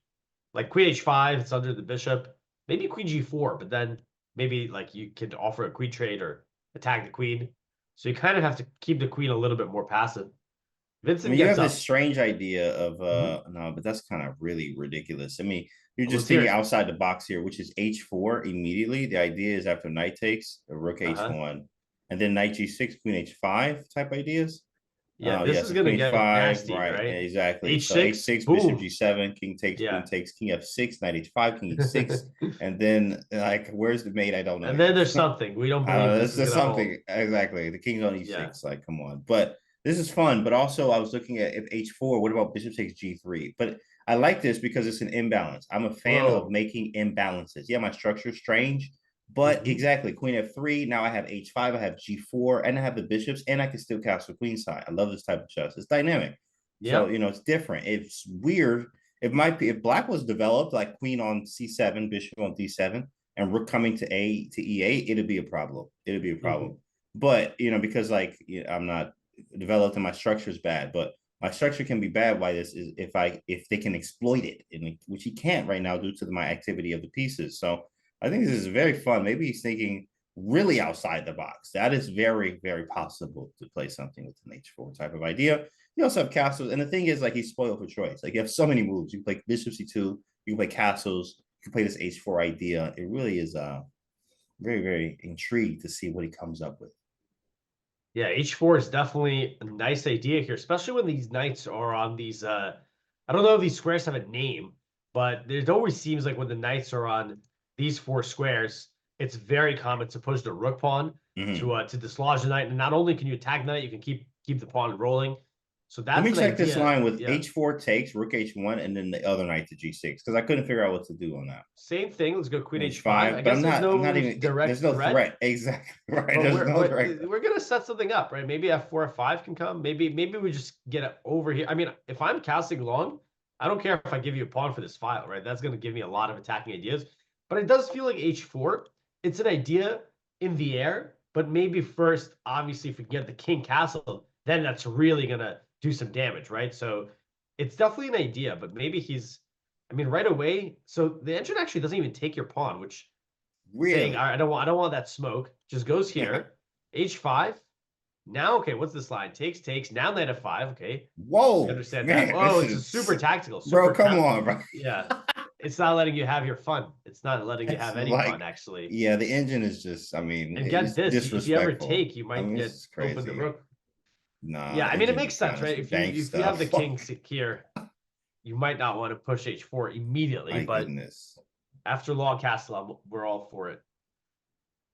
Yeah, the engine just finds some diabolical combinations sometimes. I remember actually, did you play Millionaire Chess, the first one? I actually never played any of those. Of course, Oh, there's the Vegas ones, and then there was the one in yeah. Atlantic City. You Yeah. know why? Oh, That was yeah. unfortunate during the time of my life where there was like a 4-year period of my life where I was basically retired. I was in Oh, college, so that was oh, that. But yeah. you didn't you win? You I did. I won a did. little something there, right? I won 20K in Yeah. the open section. It was nice. But biggest payday ever for me, but in chess. But I won a game against 2500 FM. Didn't even know who he was, but very strong. And I won a game sacrificing the queen. And then I Ooh. put it on the engine, and the engine was like, "You are absolutely garbage. Like, what are you doing? You're losing 16 moves." And they found some diabolical combination. Like engine just disrespects all of your ideas. Like, it's like insane, dog. That's why we prefer playing humans, Then you Exactly. can, we make mistakes. Who do you know you don't know who that FM was now, or you Carlos didn't know? Mena. Carlos Mena. Oh, he's actually, well, he's Cuban, but Oh, he's from New okay. York. He's from Yeah, New he's from York. New York. Yeah, I Yeah. figured this out later. I was like, oh Yeah. shoot. He I was doesn't like, oh play yeah. anymore. You retired Yeah, he him. don't play. No, he withdrew from that tournament. When he lost to, he withdrew. I was like, dang, shoot, I understand, With bro. the Like, queen it's side. tough. Yeah, it was a nasty queen side. He played a hippo though. He played like a Yeah, hippo. he played a lot of modern.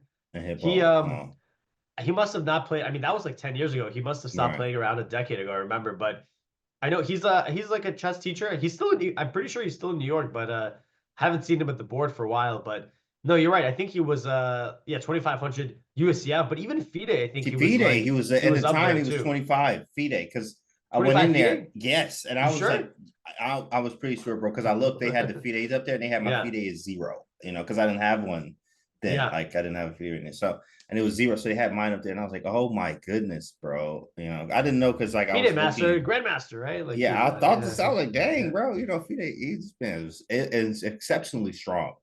I didn't know, but Carlos, yeah, shout out to I'm, Carlos. Hope he's doing I'm, well. I'm going to see him the last time he's played. I Yeah, think yeah. I've actually seen him in the Sometimes I feel like he stops by like maybe one time he stopped by the park, Washington Square Park. Oh, yeah, Obviously, yeah. I'm pretty sure Hikaru has some videos, some IRL content. Yeah. Oh, going on Carl, here. he actually, you know what? He actually played last year in the Marshall FIDE Blitz. Oh, he So played he in Blitz. actually he snuck into the Marshall while no one was looking and People played some Blitz chess. But forget who he yeah, is. Yeah, he was exceptionally strong, dude. yeah. Okay, Hikaru Bishop Carl, C2. Bishop C2, he's going queenside, boys and girls. He's He's keeping the going dream alive. queenside. I think that man's going queenside. Wow. Well, I'm gonna leave it to you, Alex. I actually have to take my little guy to school, which is right across the street.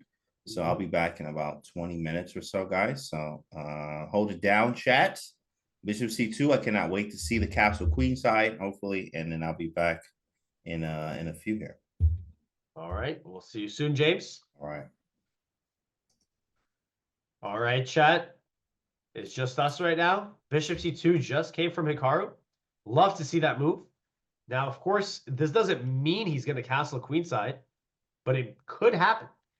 Hikaru, he spent 13 minutes there. He's keeping the options flexible. He's going to see how Vincent reacts. Again, Vincent needs to continue developing. Let's say Vincent plays Bishop D7. Now I'm wondering if maybe we could go Queen H5, because without the Bishop on E8, the Queen there is kind of safe.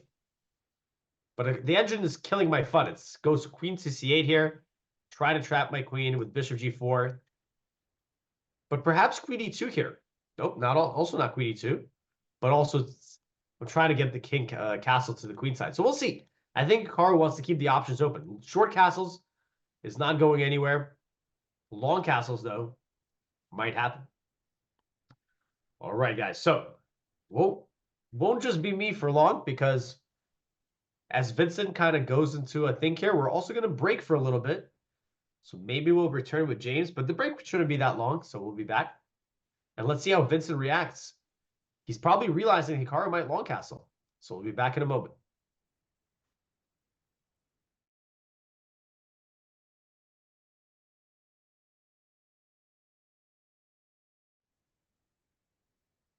And welcome back, everyone, to day 5 of the Freestyle Paris event. Shout out to our 5,438 viewers joining us this morning for me in New York. My name is Alex Ostrovsky. With me is FM James Canty, but not yet.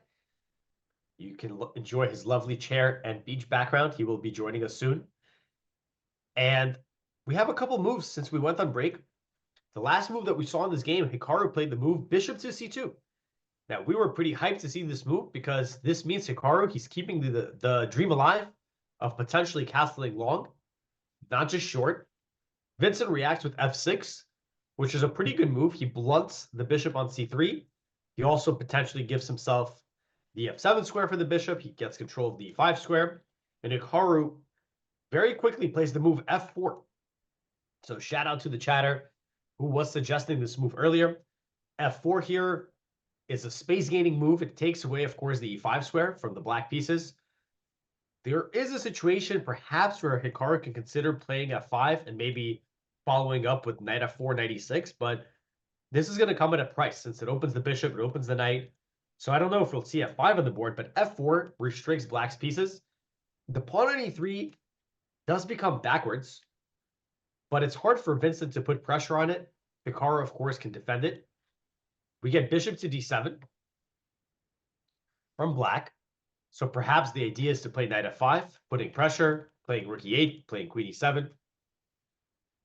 So again, the choice for Hikaru, where to put the king, persists. Of course, he can castle immediately, but we would love to see the king heading to the long side. So perhaps a move like queen D2 is feasible, and then a long castles. We do have a move from Hikaru. He plays queen H5. So now that Vincent's bishop has left D7, the queen goes to H5. This is a move we did look at a bit earlier. It was one of the moves that we were suggesting time and time again. But the computer says that queen C8 is quite annoying. The threat is to trap the bishop. Now white could play knight F2, which would stop bishop to G4 and open up my bishop. So very interesting position. The one downside of having the queen at h5, as aggressive as it looks, is that it does block this plan of pushing the h-pawn. The knights at e7 and g6 are very, very solid. So we'll see how Hikaru will try to break through. But Hikaru is definitely showing a willingness to play this quite aggressively. He could have castled short. I do expect we will have a long castles now. And maybe it's not unrealistic to have the knight move away from g3. And we could potentially start playing g4, g5. Of course, it won't be so simple. Vincent will try to fight back, especially if Hikaru castles on the queen side. We may see something like b6. But now it's Vincent's turn. He is down 20 minutes on the clock. Time, of course, is not yet critical, not yet an issue. But as the game gets more and more spicy, that's going to become a factor.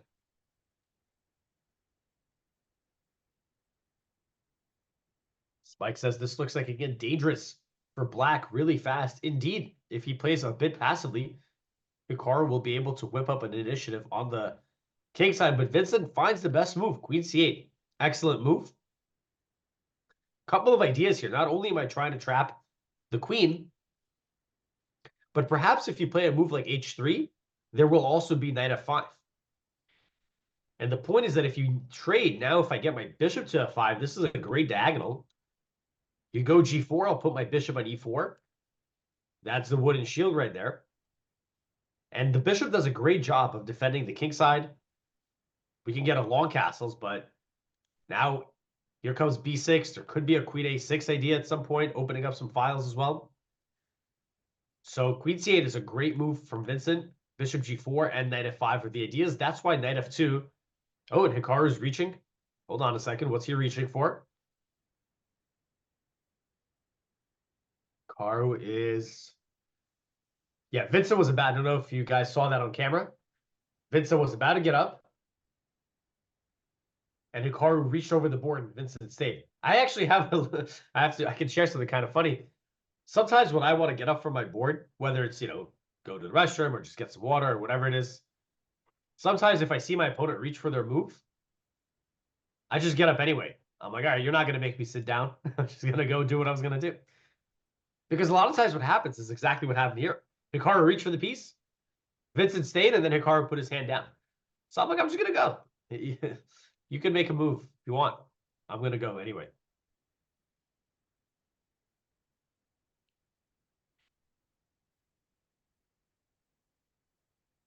Who will win? Question. Yeah, so by the way, this is game one. Regardless of the result today, they will play tomorrow, win, lose, or draw. This is a part of a 2-game mini match. And yeah, the format is you play 2 classical games. The winners who gets more points. If it's tied, you head into the tiebreakers. And that consists of a rapid, a blitz, and an Armageddon, if it gets that far. All right, so Hikaru back in the tank. Someone said, hey, what about h3? H3, yeah, makes a lot of... I mean, you have to meet the threat to bishop g4. This is, of course, you just castle long here.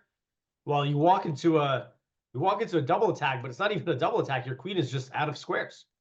So bishop g4, it's a necessity to stop it. h3 makes all the sense in the world, but does allow knight f5. So the engine says this is around balance after takes. But personally, I feel like I do not want to allow this bishop on the diagonal, neutralizing my bishop on c2. Even if it does run into some tempi, feels like the bishop here is quite strong. So that's why I tend to like knight f2 more. It is a little bit of an awkward move. I'm retreating the knight. But not only do I stop bishop g4, I also stop knight f5. So let's run through this suggestion that I'm seeing here. b6. b6 makes a ton of sense because if you take it, let's say I take with the pawn, you can't even long castle now since a2 is hanging. So if we want to try to keep castling long, the engine goes bishop d4. So just over protects c5. Well, not over, just simply protects c5. And maybe next I long castle, but I'm not married to the idea. I could still switch to short castling. That's the nice thing about Hikaru's approach. He's keeping a lot of flexibility. Like long castling, that's the real fun, spicy move. But if it's not working, you just castle short. And we do get knight f2. Okay, so I like this decision. Yeah, allowing knight f5 just did not seem like the right way to go, since you're trading pieces, you're helping black activate. And now, again, we keep the flexibility of these moves. Let's say Vincent plays rook f7, just kind of like a defensive move. I wonder if we can long castle now. Vincent's playing quickly. He plays b6. No fuss there. In 20 seconds, he plays his move. Good move. Best move. Trying to undermine the pawn on c5. Again, Hikaru, if I'm playing white here, I don't want to take. Apparently, queen a6, bishop d3, queen b6 is the way the engine wants to go here, which I guess does make sense. You hit the pawn in e3, but very natural simply to take. I've traded my flank pawn for the c5 pawn. I've opened my rook. This feels like black is quite happy. So Hikaru quickly plays bishop d4. Now if we have a trade on c5, we take with the bishop. Here, of course, I think we're definitely castling short now because Vincent has broken the queenside with b6. But in this case, the bishop on c5 will find a nice active diagonal. And there is a universe where these pawns become targets in the middle game. So we saw the players, they were spending lots of time earlier in the game figuring out the setups. But now they're starting to feel more comfortable in the middle game. Both Vincent and Hikaru making their decisions relatively quickly.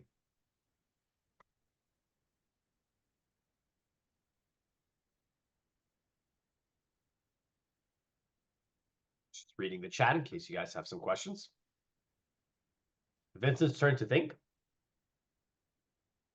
Yeah, for Hikaru now, I would imagine that long castling is going to be a lot less appealing with the B file ready to be opened up. And queen c8 was a really nice move again, because not only did Vincent try to get action on this diagonal, there's even situations where the queen can shift over to the queen side. So a very nice multi-purpose move there. I think if Vincent did not played precisely there, Hikaru might have started to get a series initiative. So the game remains balanced, very balanced. For any of our eval bar enthusiasts, you'll notice that it's dead center. But of course, the position is full of pieces, full of life. We've had one pawn trade so far, so equal doesn't mean drawn.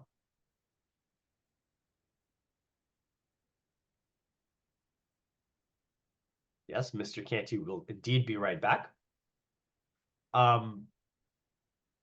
Is pawn takes c5 next? It's possible. There's also no rush because this is positive tension for black, which means that white never really wants to take here.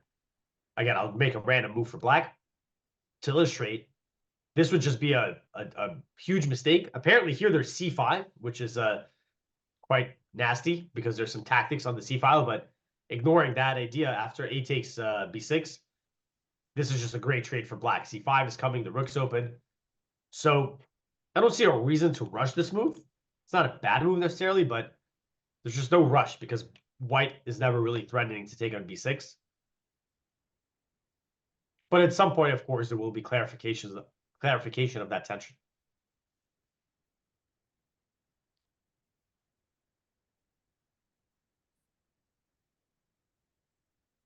So Vincent is making a decision. The top engine move, I'm sure there's several, but the one that I'm seeing is rook b8, which is a sensible idea because you're preparing.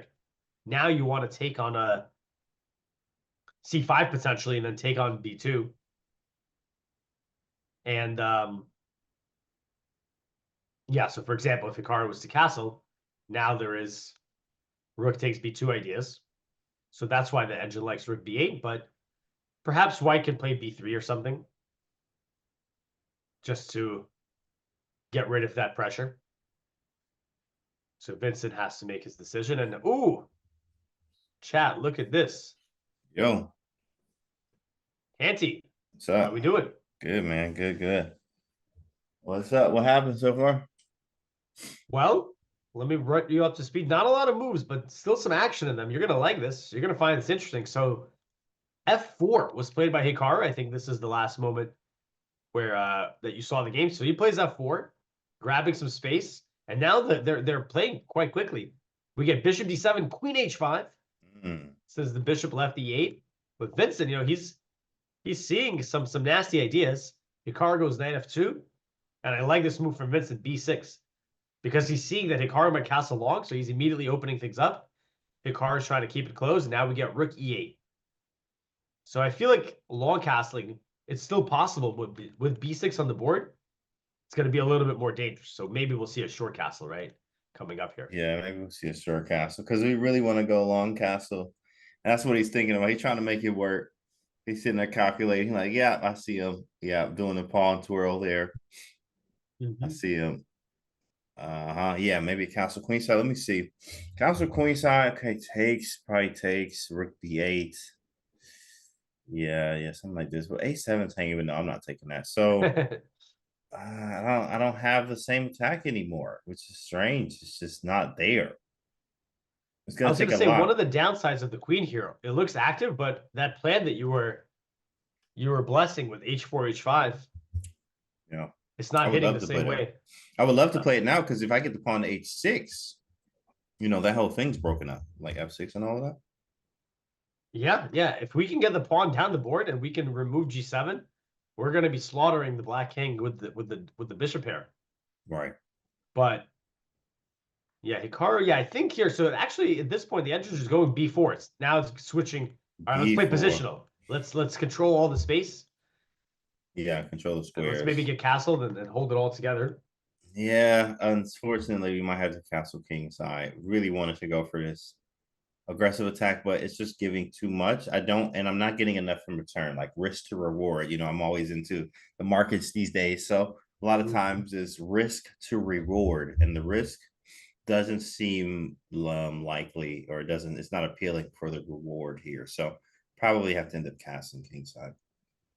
And that doesn't mean that white's not going to be attacking anymore, right? You just maybe gotta figure out another way to do it. But I'm pointing out here, I think the setup that Vincent has with the knights and the pawn on f6, they're both restraining the bishops, right? The d4 bishop and the c2 bishop, they're both blocked by this by these f6 and g6 pieces. So Vincent's doing a good job holding the fort here.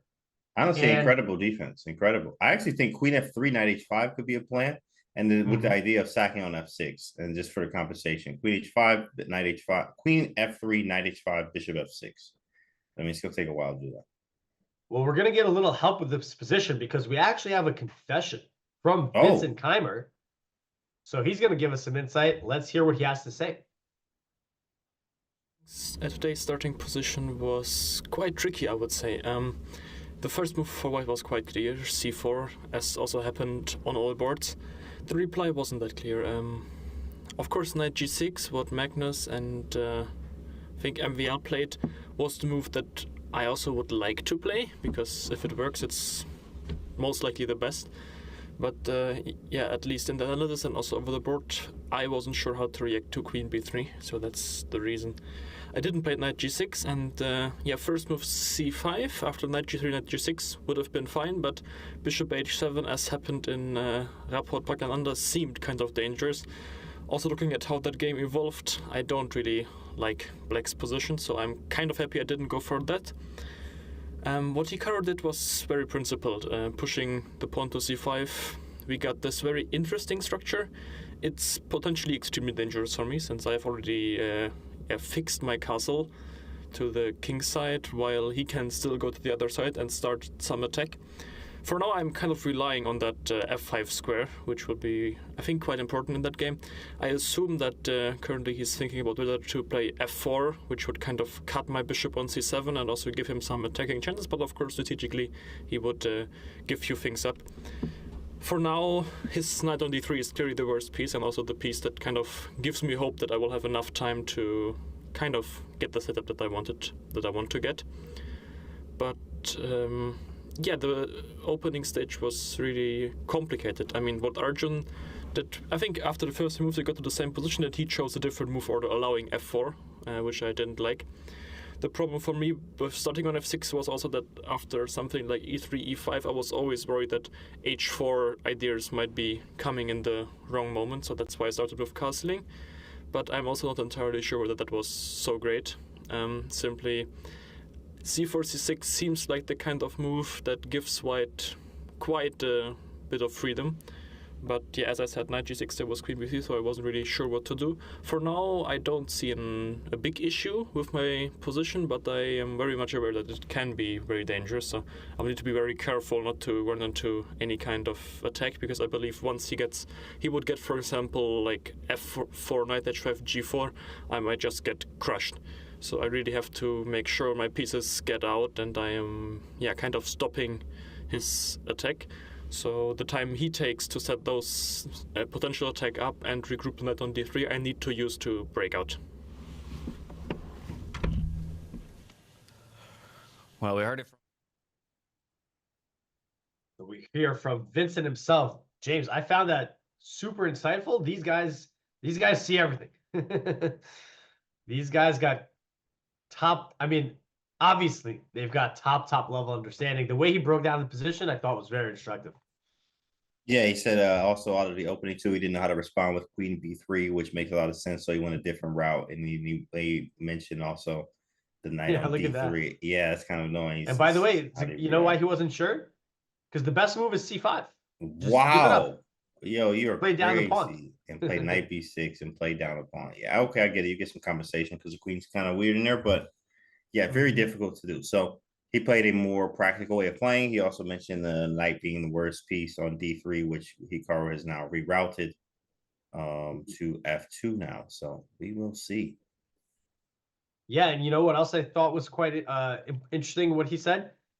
They're clearly the players, as we mentioned, they're looking at the other boards. He's like, hey, I saw MVL was doing this. Yeah, I saw Magnus game, I saw this right. and that. Yeah, so they're definitely keeping an eye on the other boards for not even for inspiration, but for information, right? Just, hey, he chose that way. How's that working out for him? It's not working out. So that was interesting to hear. And Vincent definitely, he said there is danger. I could get crushed here if he gets this attack. He was pointing out some other ideas, like it would get a lot of moves right now, but at some point he was saying, hey, maybe there's like a knight h5, right? Knight h5, g4, g5. Like if Hikaru can get this stuff going, he's going to be cooking. But all right, so what are the moves we're getting? We got a castles from Hikaru. So castle's short. Takes on c5, bishop takes, bishop b6. So that's a nice move. The bishop finds a very strong diagonal. Taking on b6 is in black's favor. As always, you fix my structure. You give me one nice blob of pawns while I activate the rook. So Hikaru, what else can he do? Well, I would like to play b4, but you know what's annoying here? My knight and Hikaru plays this move. They're okay. He does take, actually. He does take. I was going to say I would love to play b4, but the risk is that, first of all, my pawn is pretty undefended, and my knights are kind of like far away. I want them to be over here. Yeah. Hikaru takes very quickly, which, again, I would have thought this is a black. I mean, I still do. I think black is quite happy with this. Hikaru plays a3, just neutralizes the pressure. They're speeding up big time. Now, what's Hikaru's plan? Maybe just centralize the rooks, just get the rooks in. The knight on f2, it's still the problem piece, right? It does have some defensive duties, but we rather have it have some offensive duties as well, right? Yeah, this is an ugly piece on f2. I'm thinking like maybe you try to get f5 and put the knight on g4, but I don't see the future yet. Like my pieces are weird over there. It's a very strange situation with this knight on f2 being the worst piece. a3 is nice because it does stop any rook a2 idea. So now we can move the rook, so the a rook to somewhere, exactly somewhere ed or c file. Maybe the c file, but the queen can hop off of there quite quickly. Maybe the e file to try to push e4, but f4 is hanging. So we got to get out of there somehow. I mean, right now I can't create anything. So I may have to even move this queen away from h5, or we might just see some type of shuffling going on. Yeah, definitely some pieces. Like this bishop is amazing on c2. And the queen h5 also looks pretty good. But perhaps, like you said, it is a good idea to reroute it to a different square. Maybe put the knight on h5. You know what this reminds me a little bit of? Yesterday's game against Arjun. Hikaru, you know, his pieces were a little bit discoordinated, but then he found a great way to activate his knights, rerouted them, got them to the central outpost, and then it was all she wrote. So perhaps, you know, we're seeing a rerun of that today. One move that I was considering, if I could somehow push e4, it's not easy because of course f4 is hanging. But if I can make this push again, of course, it's like, let's say, like, I don't know, rook a7, let's place a move. Of course, right now I can't do it, but if we have a take, a knight takes e4, this would solve the problem of that passive knight. I get the open files for my rooks. So maybe that could be an idea Hikaru tries to set up in the near future, especially since this pawn does have a risk of being a target. So that could be an idea. But yeah, I think it's all about like, what are we going to do with these three pieces? These three pieces here might be a little bit superfluous, as you mentioned, kind of doing the work. They're kind of overlapping in their jobs. Yeah, both knights being superfluous that way. I guess F2 and G3, G6, E7, all the knights being superfluous, fighting over squares, trying to figure out what to do. But maybe we'll see. But then that doesn't do anything. I was like, oh, H3 and knight G4. But I don't have a follow-up. Like the thing is, okay, cool. I get that. I mean, you give me 2-3 free moves here, H3 and knight G4. I don't have a follow-up. Like it just sucks. Like I don't have another move even when I get there. So even the queen feels misplaced because I can't do anything yet. If I have a rook lift available, I'm cool, but I don't have that. So creates a problem in a way. I might have to back up. Yeah, I don't know. Yeah, I think you're right. Like the queen at h5, it looks active, aggressive. Like, hey, we're gonna checkmate you. Hard to break through here, so maybe it's time to see where else the queen can go. But James, I'm gonna move us over to the Magnus game real quick to catch up because they have a lot of action, and we also actually have a Magnus confessional.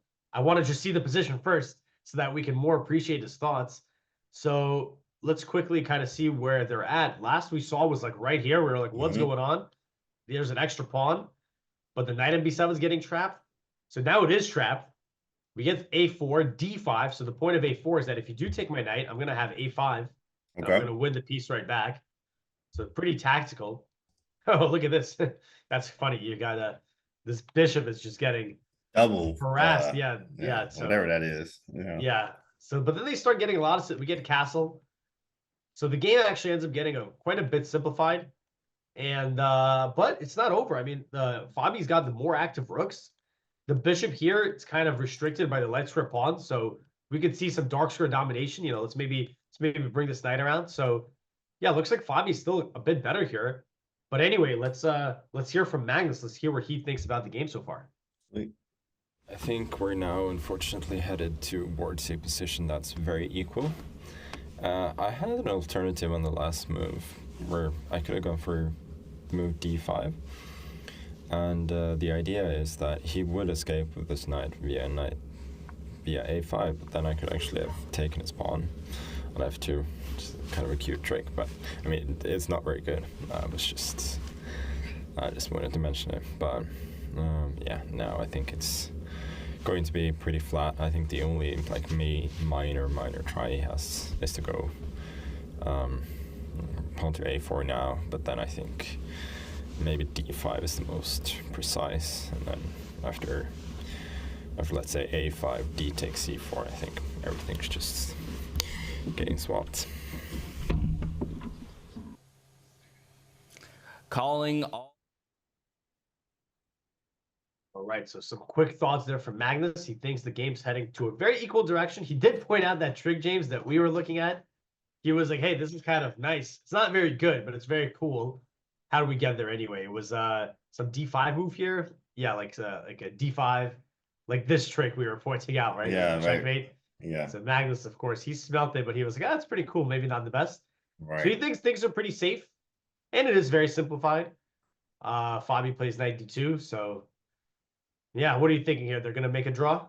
Yes, definitely. Pawns on the same side. It'd be different if we have pawns on separate sides of the board, but generally speaking, with pawns on the same side of the board, even with this double G pawn, it's just not generally enough to create anything. Let me ask you this, James. What if Magnus was white? You think it'd be a draw? Slight favorite, Magnus, slight, but definitely still draw. But definitely slight favorite. Yeah, especially having that knight too as well. I mean, we trade the rooks off and try to use the knight against the bishop here.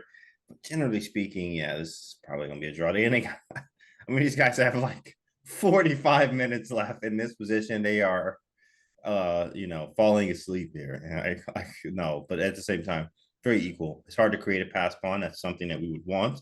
If I could create a pass pawn, I actually am looking for some chances, but either side can't do that. So without thinking, taking some drastic measures here, I think we might see some shuffling quite soon.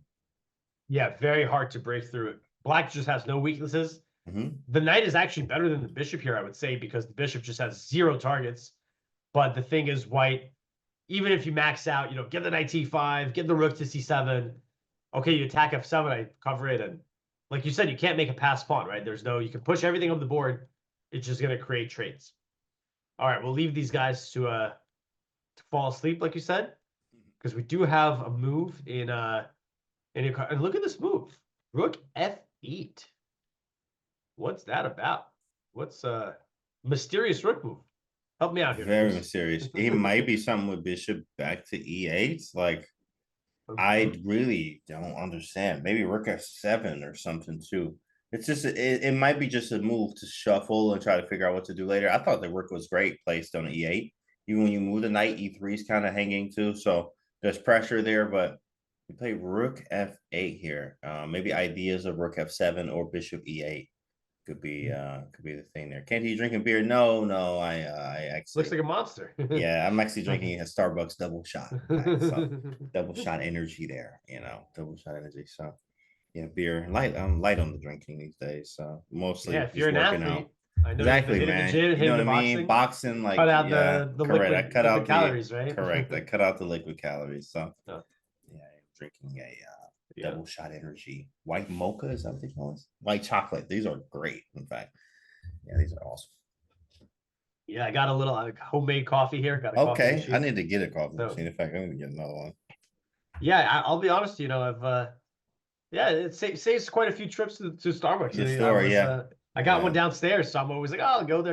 And then it's like, I like to get the you definitely don't drink this one. I like to get the caramel macchiato. No, I do drink that one. You do That's drink the that? go-to, big dog. Okay, Yeah, I thought you. macchiato. You know, I know you're Man, strict with listen. the diet, so I didn't know you allowed Yeah. yourself that one. It is really good. Yeah, It's because like I have room for calories elsewhere because like I cut Okay. calories, you know, elsewhere. So yeah, I can do that. My diet allows it. So Okay. Well, then, yeah, then you know that's the go-to. that's the goat. Yeah, That it's a good is- one. Come on, But, you Chad. know, What's it's your like- Starbucks drink, Chad? Put your Starbucks drink in chat if you have it. What do you like? Like Yeah, you let's have those hear it. complicated ones. They're complicated. Can I get a mocha with 2 shots of blah blah blah with 15 of this and like with the whipped cream on the, you know, make sure you microwave it for 12 seconds exactly. Like, bro, what is you talking about? Yeah, get out of the line. Let me order. Yeah. Oh my But goodness. yeah, I was gonna say, you know, I was getting those, and it's like they're like $7 now. You know, you get Yeah.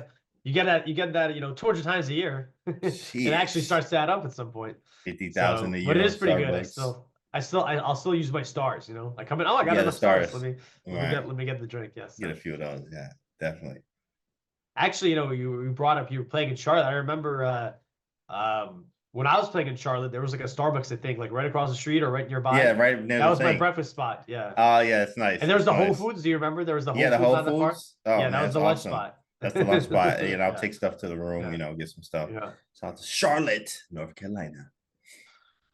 Love We it get out there. rook fe1. So Okay. you know, it's kind of we're switch like the rook was in the f file. Mhm. The rooks don't want to be near each other. This move I mean, we're trying to figure it out. Like you said, maybe there's a bishop e8, maybe there's a rook f7.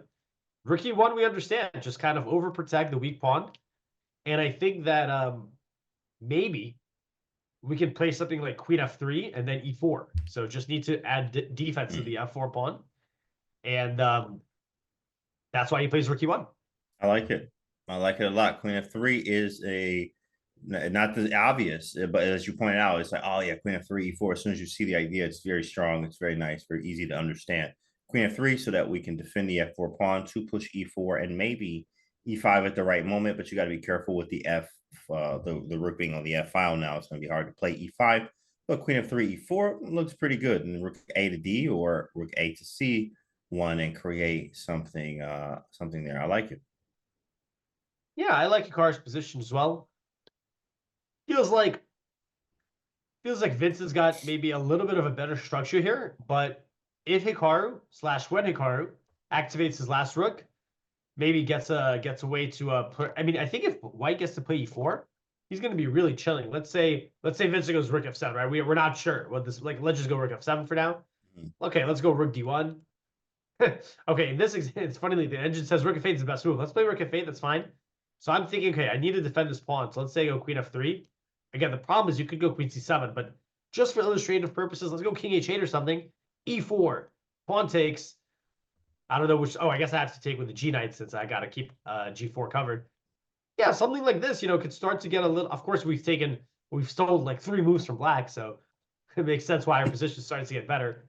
But you can start to see the magic happen, right? You can start to see what we're going for here. Looks pretty Yeah, nice. there's some fun stuff in there too. You get that position, you man, tactics are just tingling there. I could just see the tactics. Queen h5 was there, knight g5, rook e7, like woof, heat. There's some scary stuff. So Vincent it's sees it possible. too. Look at this. Queen c7, He sees eyeing it. it. Man, I mean, Vincent is on it. Yeah. Like, man, there's no reason. I mean, no wonder why he won before. Like, he's seeing everything in a way, and he's playing. I love his positional style. Like, I can learn from being just I call my style of chess like hyper aggressive. Like, I can't help it. It's my nature to be able to just attack you and find ways to attack you. And I like that, Vincent. You don't see that a lot from Vincent. You just see him play a positional game, positional masterpiece, taking advantage of what you want to do, sort of Karpov-ish in a way, preventing you from what you want to do while also improving my position at the same time. I love that type of chess to see it, being done, and you can learn a lot from it. As Vincent plays queen c7, stopping the potential plan of e4 because f4 will now be hanging. I mean, that was very precise, I think, from a practical standpoint. Yeah, nice move from Vincent. Hikaru plays rook d1. Also a good move, right? Just kind of getting the pieces into the game. Yeah, queen c7 was nice because now f4, you really need to work hard to defend it. So e4 does not become, I mean, it's not like a mandatory move for Hikaru. It was just an idea we had to maybe try to get these knights. But the nice thing is now with the queen at c7, you don't control g4. Mm-hmm. So maybe, I mean, I don't know if our knight can go somewhere. It's kind of hard to find a good spot for it. So perhaps Hikaru is just content to just get the pieces to the best spots for now and then see what happens. It's funny. You're like you said, this Karpovian, stop the prophylactic type of play. I remember when I was a kid, my dad was telling me about, giving me some chess history lessons. He was telling me about Tigran Petrosian, the Iron Tigran. Okay. And he was telling me, he's like, yeah, this, his style, he was so positional. He would stop an idea before he thought of it. Yeah. You wouldn't even know what he's stopping. And then I remember my dad was telling me that he's like, yeah, but that was kind of a strength and a weakness because he used to draw, some weaker players, and then he'd offer them a draw and be like, Yeah. of course, I'm down to draw this, legend. And he'd be like, yeah, I drew because he shows you something, and you're like, dog, I didn't see that at all. I wasn't thinking that.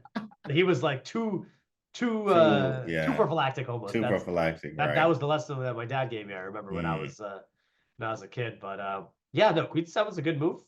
Now Vincent's on ball. Like now he needs to. Maybe he'll just go rook d8, right? Rook d8, activate the rook, and Hikaru's got to come up with his own plan after. Yeah, these type of players, but he's a great calculator too as well, Vincent. So you want to attack him, but you have to be precise and you need to be right because if you are wrong, you will lose. So I see something like queen f3 and then playing h4. Believe it or not, just because the queen is now misplaced. It's just you don't have anything else to do with the queen here. I can't increase the pressure. Sometimes we'll back up thinking that I might play e4, but I'm really actually looking at h4. And if knight h4, then I go bishop h7 and queen h5. But I'm giving up the bishop pair, and I really didn't get a lot there, to be honest. So it's fun, but it just doesn't work. So I think the worst, may be over for Vincent here, believe it or not, as all of his pieces are developed. Okay, white says 2. Black has a solid game. I can't really attack him yet.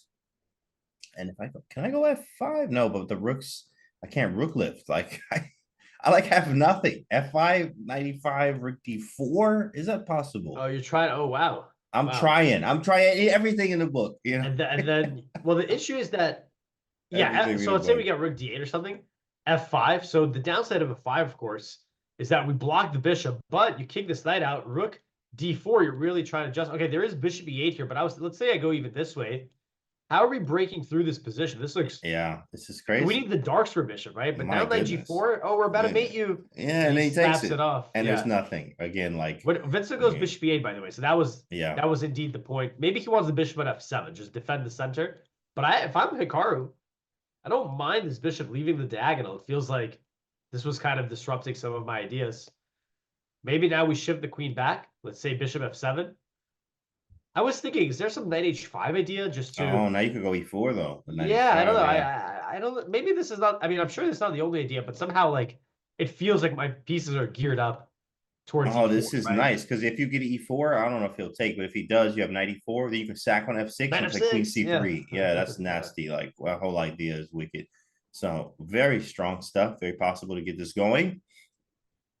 But we have to see if it's going to happen here. Both under an hour here, 17-minute time. Hey, that's crazy. He was up so much time. He's still up time, like still up 17 minutes, which is a healthy lead on the clock here. But lots of times you'll see, especially at this level here, and you'll see that they'll play moves a little bit faster just to keep that time edge. So like, yeah, okay, what needs to be played, or obviously you're calculating, you're trying to figure out what you want to do. But you also realize you have a time edge, and lots of times I've seen this even in like OTB games, or like when we had tournaments.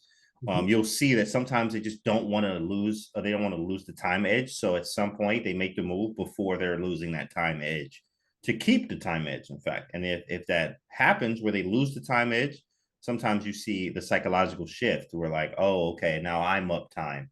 I feel a little bit better. Maybe I'm a little bit more confident from the person that was down time now being up time, and etc. More of a lot of mind games to be played there and stuff like that. I mean, I've heard Hikaru talk about this at length multiple times. He was saying how, I mean, the clock, you got to know how to manage your time, when to spend it, when to use it. And I've heard him say in recaps and interviews time and again, that's one of the big differences between, some IMs and GMs and super GMs is, there's a million different things in chess. You got your openings and endgames and tactical, positional, and strategic, and everything in between. But yeah, the clock, he always stresses the importance of managing the time, and that's something definitely I can learn from. But yeah, like you said, players, they will aim to use the time advantage to kind of you might even speed up, even sacrifice a little bit of quality moves just to get the good moves in. I think I heard the expression, it's better to play good moves quickly than perfect moves slowly, or something like that. So something like that, right? Yeah, could make some sense. But positionally speaking, I mean, Vincent has really no weaknesses, right? He has an extremely solid structure. He's got the pawn island in the center that just can't target any of these guys. These pawns do a great job of defending the king. The knights are supporting each other. The bishop, the rooks are linked. There's really not much for Hikaru to target here. That's where we're looking at ideas like E4, trying to open the game a bit, trying to create some targets. Hikaru, to his credit, I mean, his pieces are all out and about. So generally, once your pieces are developed, that's when you got to start looking for a plan. Often this involves some kind of breakthrough. And we're not really seeing many breakthroughs other than E4. That's the only pawn break in the position. These moves are not really happening. H4, H5 would be nice, but it's kind of hard, right? The moment you move your queen, you no longer support the H4 square. So E4 is what, either you play E4 or you don't do anything. Either you just maybe shuffle back and forth and wait for Vincent to do something to give you some bonus ideas. Yeah, hopefully that happens, right? We're looking for Vincent to give us something here, but right now he's playing very accurate. Pieces look great. His bishop's on E8 now, but also White's pieces look great too as well, besides the knights on G3 and F2, which are kind of the same as E7 and G6, as they're holding some squares down, but kind of clumsy and bouncing around or fighting over squares themselves. So Hikaru is looking for a plan here, which is why he's still thinking. Not necessarily a move. It's just like, what is the plan? What are my plans and ideas? What can I do next? What's my next set of moves? And lots of times, especially at this level and at all levels, what you want to do is be looking for thinking plans, is what I like to tell students, is try to think in plans, which are overall moves at a time, chunks of moves, to try to figure out what you can do. And that is what Hikaru is looking or trying right now. In a set of moves, where do my pieces go the best? Let me see how he's looking on cam. Very calm. Okay. Calculating. It looks like he's looking towards the king side there. I like to always check my opponent's eyes. I don't always stare. Vincent actually has a stare. I think we've seen some old videos of him just like, the stare for a long time, and also Norderbeck too, but like just stare. And I will stare back at you. When you get staring and you're just staring at me and you can feel the eyes on you, I look, what's up? What's up, bro? What you got to say, dog? I'll you don't wear the shades when you play?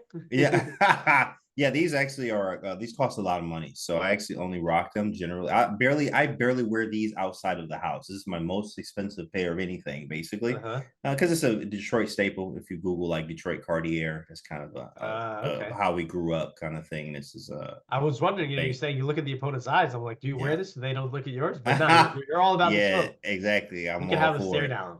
We can have a stare down Yeah. anytime, any day, sweetheart. You know what I mean, right? So that's how it is. But no, it's good to see kind of where they are looking. It looks like Hikaru is looking on the king side of the board. They're kind of very focused over there on that side of the board. So curious to see what is he going to follow up with. Maybe he wants a knight g4. I don't even know. It doesn't do anything actually. Knight g4. What is the engine thing? I'm just curious. Oh, that's just a blunder. No, it's not, because he can't move the knight. So I mean, knight g4 does nothing at all. But if you put it there, does the eval bar move or anything? Let's just see.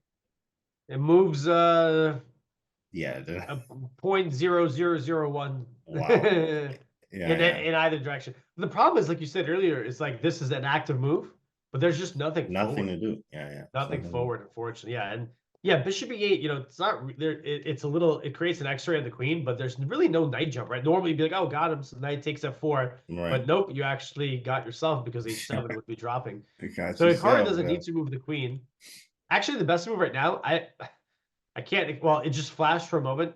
I cannot, maybe, I'm just going to show you the move. I can't say anything else about it. Knight fh1 was just quickly on my screen. Bro, I don't know why or how or nah, when, bro. Man, that's the stupidest thing I've ever seen. Now, what's funny I guess is, 92 oh and then my goodness. Have you ever played knight h1 in a game?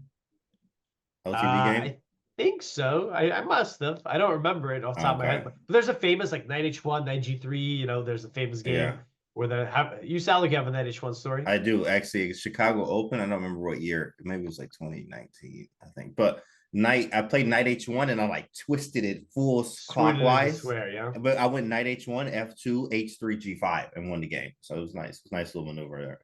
But it was that's cool. Knight h1 is insane. I think, yeah, it's a good question. I mean, I want to say the answer is yes. We've played thousands of chess games in our lives, so yeah. I feel like I've played every move. I feel like I've covered all the squares, but yeah, can't remember off the top of my head any knight h1 moves. Yeah, it's hard to get the knight to h1. You start off with knight f3, knight c3. You're getting gonna take a while to reach this. It'll take a while to get there. Yeah, that was a cool game. Get the knight to h1 there. So Hikaru with the lean back there seems very comfortable. Queen g4, I think, is a very practical move. It doesn't do a lot. It's not even a threat. It's just getting the queen to a better square. And bishop d7 played. Could we repeat? You want to draw, big dog? And it might. I mean, it's possible. Yeah, I think that's possible. A draw for well, we'll see. It's an invitation. Correct. Invitation. It's an invitation. See. Yeah. We'll get a lot of info about the players' ambitions now. Because obviously Hikaru, Queen G4, like you said, it's not really, there's no threat, but you just step out of the way. Maybe, add some pressure here. Whatever. Just the queen moves to a decent square. Right. Vince is like, all right, you want to do this dance? Let's see. Because the players, it's move 20. Cannot offer a draw till move 40, but that doesn't stop you from doing a repetition if you think that the game is level. Yeah, maybe oh no, f5 is never gonna happen because 95. So I'm gonna move my queen. Yeah, so like h5 would be like, you know what, this just didn't work out today. I mean, I could play on though, but yeah, maybe play on. Maybe queen f3. Well, James, here's the thing. Maybe Hikaru goes queen h5, bishop. Then if Vincent goes bishop 8, he can still deviate. That's only a two-time repetition. So yeah. Sometimes you repeat, even if you don't want to draw, you repeat twice because you're checking your opponent. You're like, and then this is like I feel like this was a common Soviet strategy where it's like you always repeat twice. You always repeat twice. You gauge your opponent's intentions, and then it's also like sometimes it can be tilting. It's like, oh, I'm gonna get a draw, two-fold repetition, and then you deviate, and then your opponent's like, oh, he's trying to beat me, and then it's like a psychological thing. So we'll see some mind games going on when you go for these repetitions. Yeah, the Russian schoolboy thing, like repeat, and then you want to draw? Psych, I gotcha. I know what you're playing for now, psychology wise. So it's really something to it. You know what? What about this strange idea of queen e2, bishop b1, queen c2, and then h4? It's gonna take a while, but it's something to it, and maybe you might see. Which is an easy way. Queen d3, right? Immediately. Queen d3, yeah. And it's just easy to parry though. Like you can move the f rook somewhere and go knight f8, and then just like they say with a knight on f8 there is no mate. So we got to move though. We have queen h5. Yeah, I mean we'll see. He could repeat, and let's see. Obviously bishop e8, draw offer in a way. Hikaru walks away. But you know what Hikaru said yesterday after his game against Arjun? He was saying there was a moment in the game, in the middle game, where he thinks Arjun, he was like, Arjun, he's cooked the opens. He's beaten a lot of, 2650s, but he's still young. He doesn't have that experience playing at the very top level. And sometimes you got to know, what is this saying? You got to know when to hold him and when to fold him, Went right? to fold him, So yeah. Hikaru's saying some of these young guys, they have this ambition. They're willing to play any position out. Well, not any position, but they just want to keep the game going and going and going. And sometimes it's not what you do. Sometimes you're saying, look, I'm playing Hikaru Nakamura. I feel like he solved his problems. Let's call it a day. So we'll see what Hikaru thinks here, but it could be one of these things where he realizes, I don't have to go all out for the win. I don't have to take risks. Vincent's been playing well. He's got 30 minutes. I have another game tomorrow. If I just continue to playing the game for the sake of playing, might not end up well for me, but he doesn't have to take a draw. Neither of them, right? Vincent's now thinking, we don't see him blitzing bishop e8. He's debating himself whether or not he wants to continue. And if he wants to play bishop e8, he could. And now Hikaru, it's up to him if he wants to keep repeating, right? So it's an invitation from both sides, but they're both thinking about it. They're not completely sold on the draw just yet. Yeah.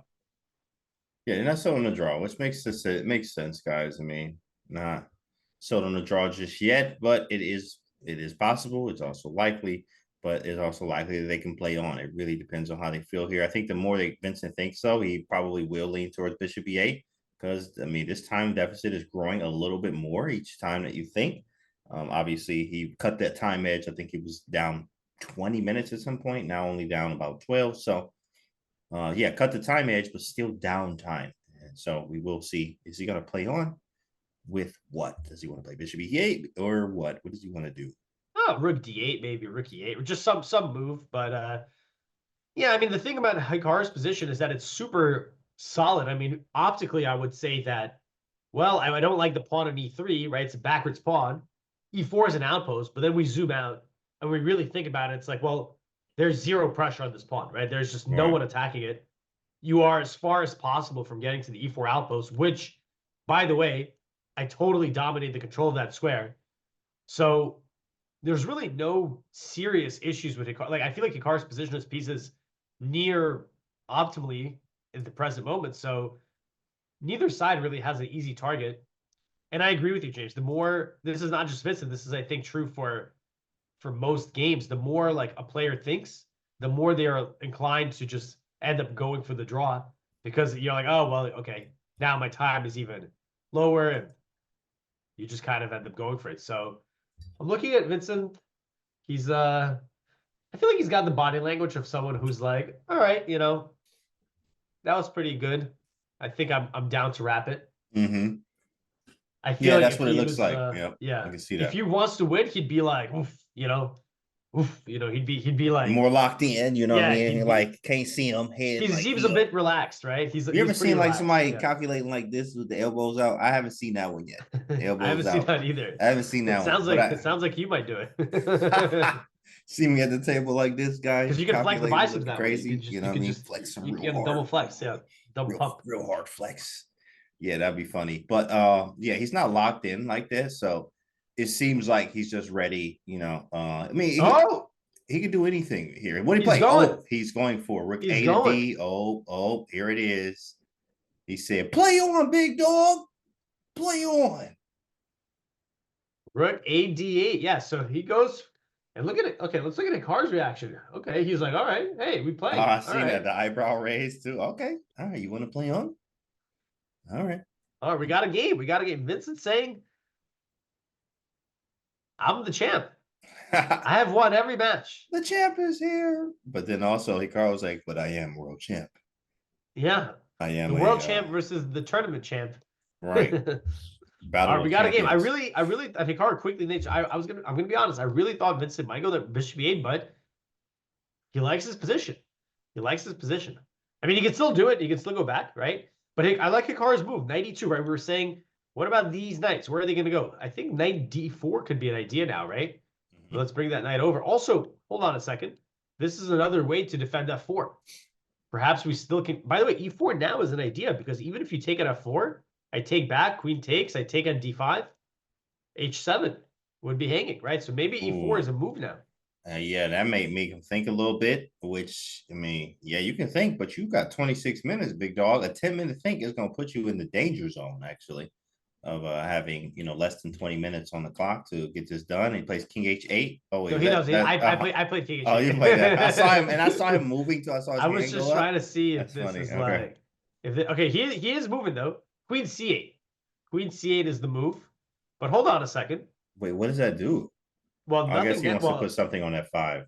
yeah, but hold on a second. What about our E4 move? I'm like, now we can do it. Now we don't even need to calculate taking on F4. We just do it.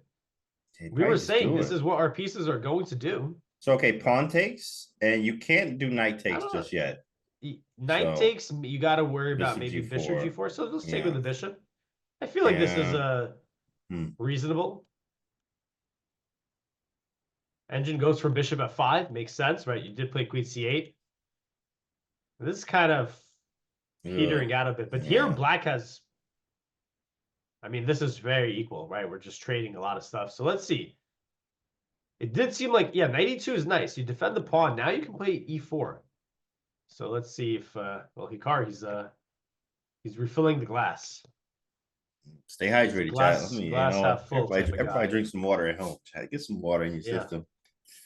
Yeah, I got my hydration. Got my Nice. You got your bottle of water there. Nice, Yeah. man. I got the big jug here. I take this to the gym. Make sure I'm hydrated, boys and girls. Get your hydration going. Everybody drink some water here. All right. Now lock in. What are we playing?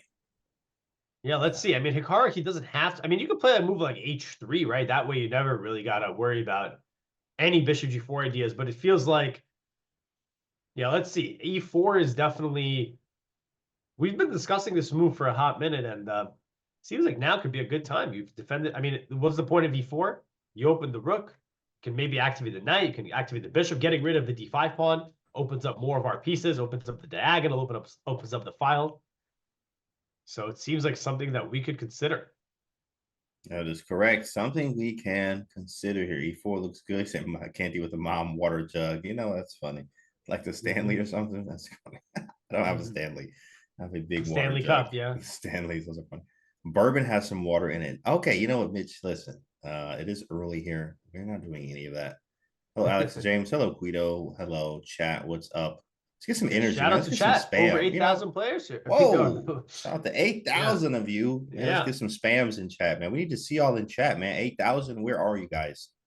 Where are you guys in chat? We want to see you as we watch Hikaru play here against Vincent, trying to get something out of this game, trying to squeeze something out, especially having a time advantage too, which is diminishing, is dwindling a little bit, but we still have we're up time. There we go. I see you guys. I see you guys in chat. Nice. Shout out to everyone. Yeah, Hikaru is pondering this moment here. E4 does look good. Real quick, I'm actually curious. I saw there were a lot of moves in this Fabi game. Let me check those guys out super quick here. Yeah, basically the position we left them was like right before the rook trade. And we were saying, hey, Magnus has no weaknesses, but Fabi, look at this. He's improving the position as much as he can, but look at Magnus's moves. You know what I mean? Moving. He's moving. This is so funny. And it just tells you that there's nothing in this game. Like he has nothing. He knows that there's nothing. So he's just shuffling back and forth. Which is kind of funny here. I mean, now he's trying to create something, but there's nothing to create. Maybe knight c5, which he's playing, either rook over, maybe he brings the king up. But again, you just shuffle. Even if you get your king close enough, there's no target. There's like nothing, so it is, I like, seeing Fabi here play on here. And it's also shows why not? Why not, right? Well. No risk. Yeah, why not, right? No risk, all right? You rarely ever get a position like this against Magnus. And you just play on, right? Give him a little bit of the Magnus treatment, he'd play it on, so you're gonna play it on, yeah. Exactly. But, remember this? I mean, there are some ideas. Like if the bishop moves, there might be like a rook g8, but the bishop's not gonna move, right? Yeah, it's solid, holding it down. So if I go here, but look at this. Hold on, you could actually get into maybe some trouble. Look at this idea: king to a d4. Now you're Zug master. You're kind of zugged, right? You can't move the rook. You go here. I mean, I don't know how bad this is, but it feels like the bishop can't move, as I said, because there's rook g8. But look at this nice idea that the engine just showed to me. King f8, F5. Oh my, okay, You wait. take this way, I take I the take pawn, I this got way? myself a passer. Oh, the other way is G6? Okay, Oh, there could be a H5. G6, but H5 as well. Wow. And you're actually in a lot of trouble to stop this pawn. Very nasty. So it's not Wow. like there's zero danger. That's the issue when you are kind of Shuffle in a back and passive forth. position. Mm-hmm. Now, again, he's not losing. Rook C7 is not a good move. The best move is Rook B1. Now I maybe even have some counterplay of my own with Rook H1. And this check is really maybe not dangerous. Can I just go back? Actually, this is a mistake. I would lose this. I would lose this. You know, if you start getting to, if you want all these pawns, look at this. Look at this. You want my pawns? You're gonna get cooked here. Oh, you're getting cooked. Yeah. Wow. F6, 96. Yikes. Woo. Yeah. So there is like Here's something. there is Wow. something. Yeah. So it's not totally dead. Yeah, the best move here, by the way, the check, you have to be precise. You got to go to D6. You gotta abandon. You don't want to get too passive. So still some tricks to play. Yeah. And looking back at Hikaru, he is still thinking, so he's got to make a decision. I think this is a good moment for us to take a short break. And then when we come back, we'll see if Hikaru decides at E4, if he finds something else. Will Fabi trick Magnus? Lots of questions to answer. We'll be back after the break.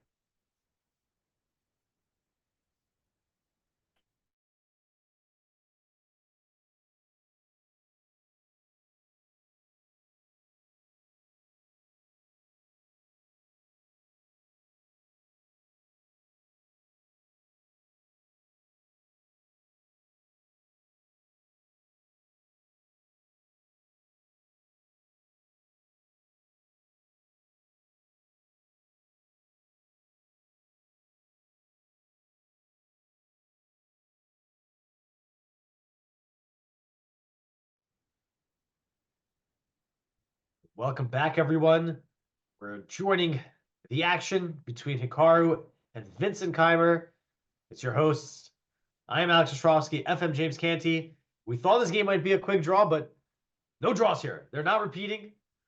And Knight H1 is on the board. You think he screwed it in like you, James? Yeah, absolutely. You turn it clockwise and then you turn it one more time just to really prove a point that the knight is on H1. I remember vividly, that was my favorite move to date, is playing knight H1 in an OTB game and turning it exactly like that. So H3, knight H1 happened.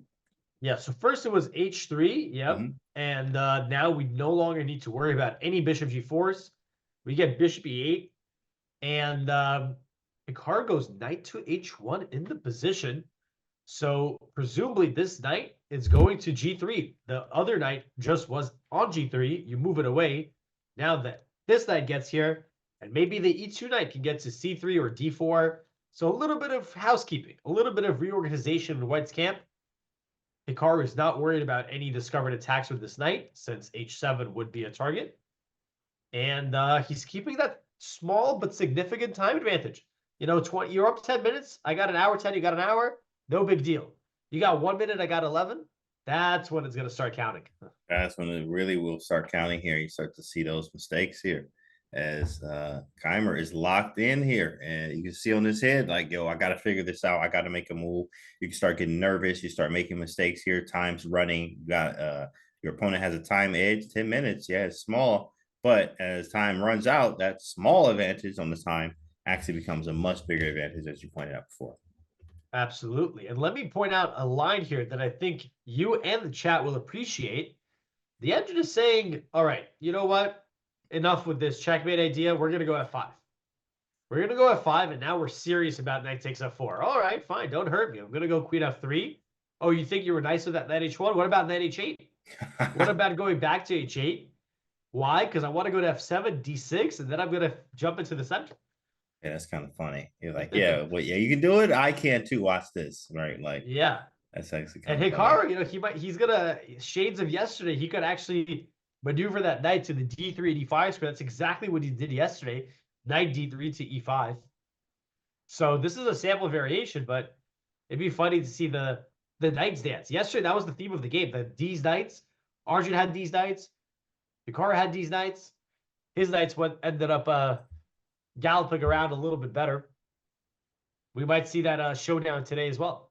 Yes, we might see the Knights Tangle or the Knights dancing these nights for these dances. So let's see what happens as Knight H1 is on the board. I'm curious to see what the follow-up really is. Like Knight H1, is he going to G3 with this knight? Maybe Queen F3 or Knight G3, Queen F3, and Knight H5. Lots of ideas. Maybe he puts the knights on like Queen F3, Knight G3, Knight H5, G4, and then the other knight to G3. Yeah, you just continue. Well, let me get these arrows right. Okay, here we go. You just continue spamming that G3 square for the knights Yeah, till it works. That's funny. Spamming one square, diabolical. But also, this time edge is starting to become diabolical here. Another 8 minutes of thinking, and you'll be at 10 minutes here, which is nice for Hikaru, as he can think on your time too as well. Start pressuring you on the clock. And when you get that clock pressure on you, things happen. I mean, we've seen that with the Argent game. Everything was kind of equal. And then that pressure on the clock started to kick in. And there we go. A blunder under time pressure, which happens to us all, really. Yeah, you know, what could be funny is what we also what I saw in the chat, you know, someone said, you know, Vincent, he might regret not going for that draw. And obviously his position's okay, but you know what could happen is that Hikaru might start thinking, hold on a second, I don't want to draw. You've got 10 minutes, you got 5 minutes, you got whatever amount of time you have left. The position, I'm not worse. So why don't I play it on, see if you're going to crack with the low time? So yeah, the more that Vincent thinks, the more that Hikaru will be justified and happy to try to set some problems. That's exactly right. I mean, if you have low time, I'm going to try to pressure you on your clock. That's just what it's about. You know, use the clock as a piece as well, as I like to say. So when we have this time edge and know that you're more likely to make more blunders, I'm going to use my time and not move as fast as you are and try to find those shots because you're making quick moves, which could lead to the downfall. Yep. Vincent is thinking. Again, he has played Bishop E8 on the previous move. So, I mean, one idea that I was thinking about is, look, there's no point of having the bishop here now, right? So maybe you go Bishop F7. Looks fine. Hikaru probably going to go Knight G3, continuing his maneuver. Balanced position. Both sides so far not really making much contact, but shuffling in the first 3 rows, trying to get the optimal setups. Yeah, I do like that white we can really ship both of these knights to like H5, maybe F5. There may be even a long shot scenario of like Queen F3, Knight G3, Knight H5, G4, Knight the E Knight moving to G3. Put that one on F5, and after the F file opens, King H1 and Rook G1. Man. All right, now we got the real Hikaru treatment with the arrows, right? Get all these arrows on the board. Yeah, this is a long shot, but it's very possible. And you can play these moves quite quickly. Queen F3, G4, Knight C3, Knight H5. King H1, bring the other knight, Knight F5, and just so fast. You can make these moves very quickly and put, you know, Vincent under some pressure because he is going to think. Yeah, that's the other thing for Vincent here. He's the one who had a chance to maybe invite that 3-fold. He could have done a 2-fold repetition, right? Maybe Hikaru wouldn't have taken the draw. We don't know. But by not going for that repetition, Vincent's kind of saying, you know, he's putting the onus on himself. He's like, I'm going to be the one who needs to try to create something. So now maybe this is psychologically, he's like, all right, I don't want to just be marking time with my moves. You know, maybe he's convinced himself that he's the one trying to play for a win. But to play for a win, you need an active plan. He's thinking the time difference is widening. Yeah, that time, and it's important, guys. That time difference is widening here. So, you know, the longer you think, that's 15 minutes. We were just at like a 10 piece, you know, we were sitting here like, oh, yeah, another 8 minutes should be 10 minutes. Yeah. 15 piece McNugget. Okay, be careful with out here, guys. It is very good, you know, but 15 minutes on time is a lot of time when time gets lower. You know what I mean? This is still the middle game. So if pieces were traded off and this was closer to an end game, then okay. You know what I mean? Like, yeah, it's fine. You know, maybe some likely to draw chances, or he's likely to hold chances, Vincent. That is, but as the time keeps going, I mean, it's looking harder for him to hold. It's not even like nothing wrong with his position. It's just that you're just down time and I can play this on and pressure you and hope for a blunder somewhere in time trouble, which is likely to happen. Very likely to happen. Yeah, like you said, there is not anything wrong with actually Vincent's position. Very solid, but it feels like he's, you know, because if he wants to just make a move, he can maybe even go back, right? That's where he started. I mean, yeah. Can I just keep going back and forth? Okay, I can't. If I actually just keep doing this, I'm gonna walk into okay, here of course I'm getting mated, but Yeah. okay, so you can't just like super sit forever. But I also feel like he's looking for something active. I feel like he's not content. Why would he not repeat moves if he's not trying to look for something more? So he, like I already mentioned, if he might be in this like psychological trap where he's like, all right, time to find the way to get the win. And there's no way to get the win, so you're just spending time. He does play F5 though. He does find F5. This move we did mention. The idea is that you block any checkmates. You also take away the square from the knight. And actually, he's now threatening to play knight takes F4. So Hikaru will definitely skedaddle with the queen as he comes out to come back to the board.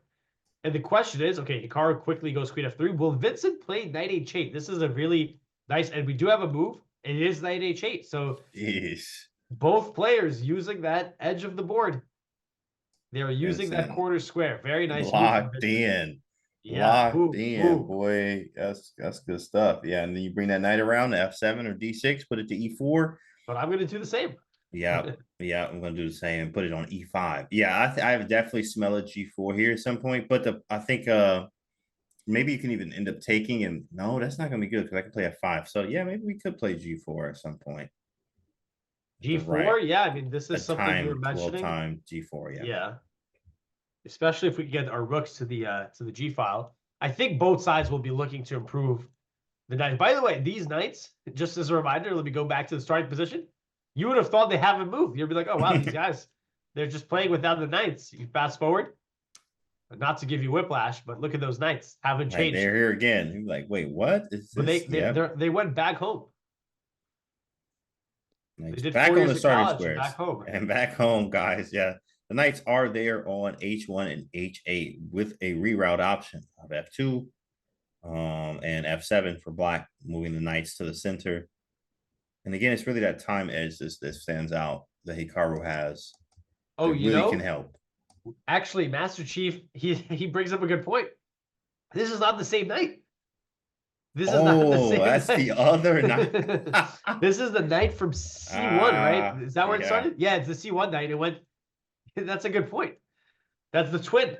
It's kind of hilarious. The twin went back. Yeah, that's a good hilarious. point. But for Vincent, it is the same night, right? Yeah, because this is the night cake. So yeah, true. H1 getting a lot of action this game. Hikaru's thinking, yeah, knight H8 from Vincent. This whole idea, very nice, but doesn't come without a cost. Putting the pawns on the light squares, Hikaru can borrow. He actually returns the knight back to D3. Now, of course, Vincent continues with his plan. Hikaru will get the knight to the center. And the difference is if you get your knight to the center, I can trade it for my bishop. You cannot. So the dream could be if I could somehow get, something like this type of position. This would be an advantageous position for Hikaru because his knight can never, ever be removed by the black pieces. Of course, this is not going to happen, but just an illustration of the potential bad bishop, as we would call it. Yeah, it is quite bad behind the pawns there, but solid. Very solid. As you see, all zeros from the eval bar, but lots of play left. And of course, the position is rich as the knights can get to the center of the board, causing some problems. And we still have this pawn break with G4. It's very likely, very possible at the right moment if we even want to. I think Hikaru, yeah, that G4 move is in the cards at the right moment, but I think Hikaru will be focusing to play in the dark squares.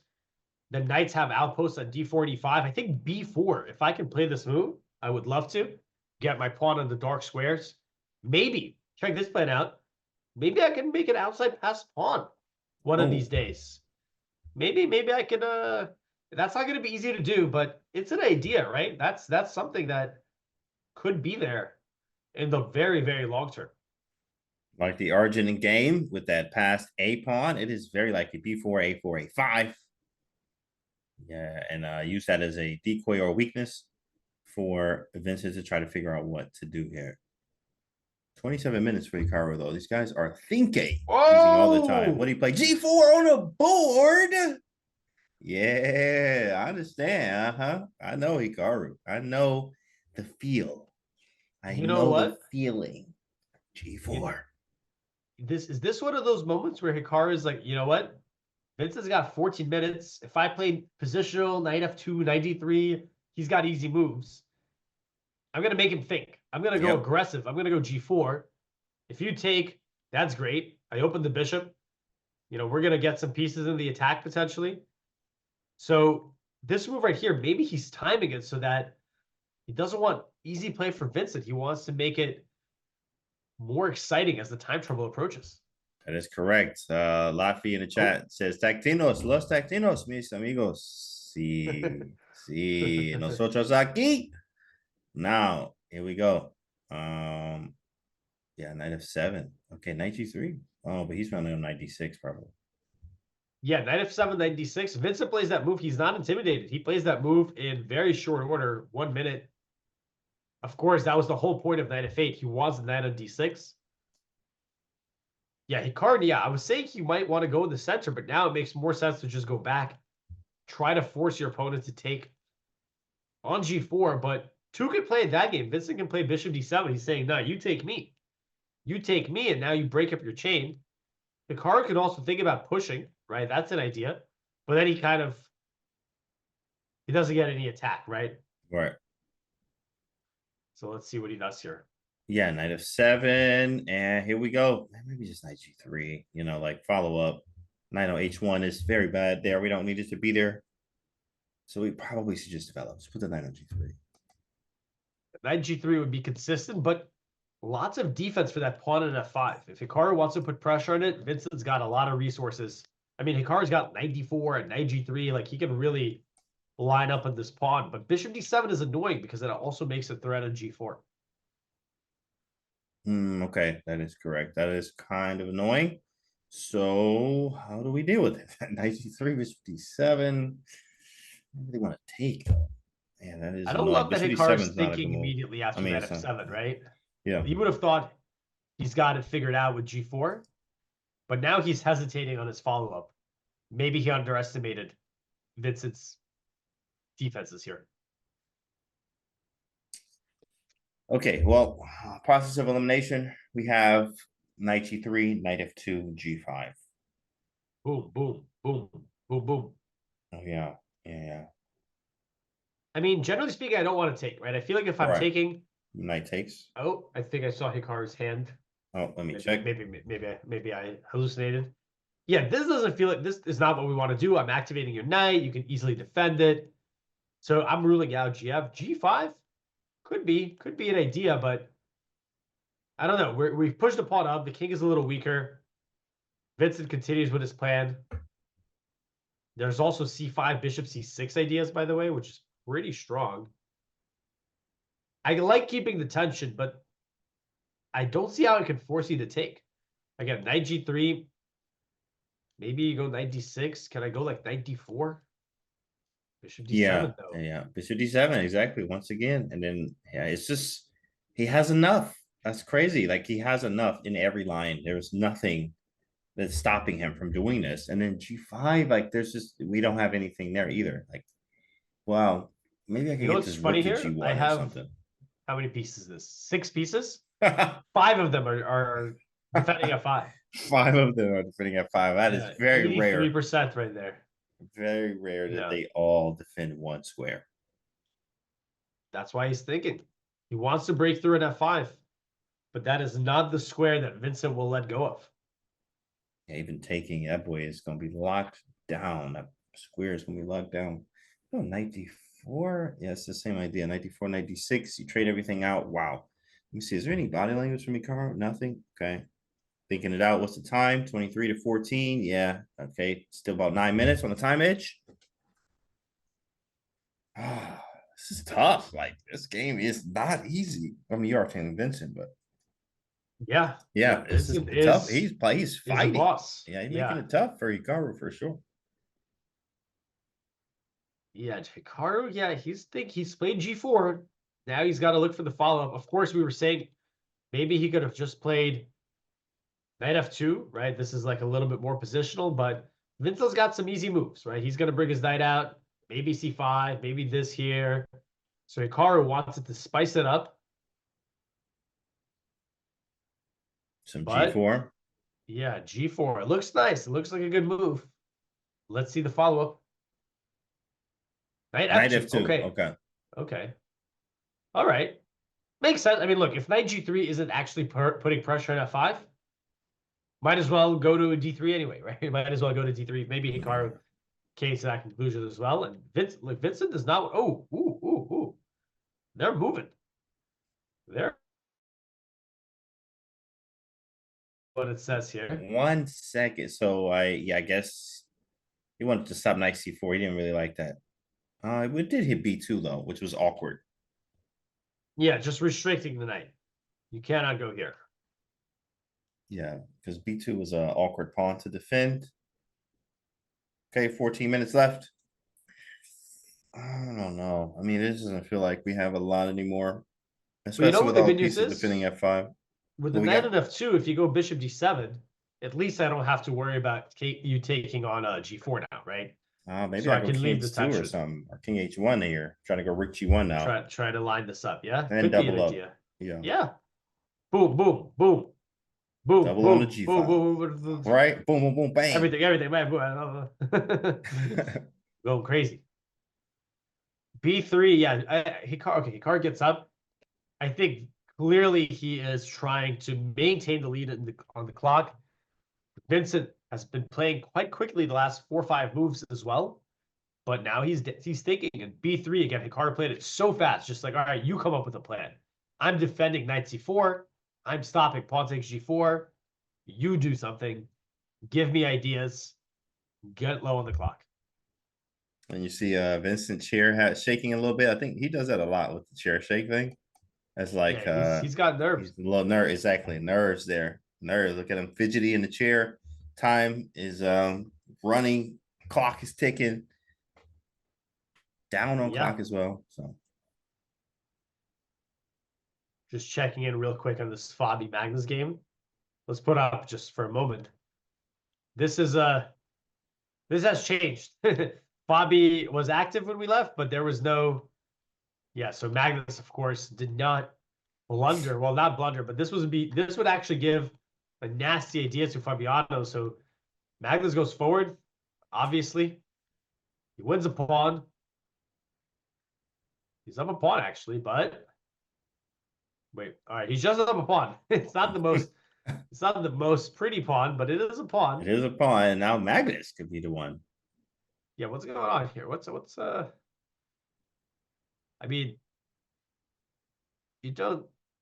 I mean, the pawn is doubled, so it's not like Yeah, it's a that's huge true. deal. Nothing It's just you kind can of really funny. do. We're like, all right, Fabi, he's gonna be pressing. Oh wait, he's down a pawn. Like, oh, now I'm down a pawn. Yeah, Pressing what? Right, exactly. I mean, this is gonna be a draw still, right? He's gonna maybe give a check, king e3. Yeah, I mean, the thing is with black, you can't do anything, right? Like none of these moves make any sense, and with white, yeah, this is just the draw. These guys are going to drop the game. So yeah, that's the likely outcome there. Let's go back. Vincent does make a move. Queen E6. Whoa, Okay, whoa, whoa. that wasn't He's on not the radar scared at of all. 94? Yeah, at all, apparently. Okay. Apparently Where's the don't queen care at going? all.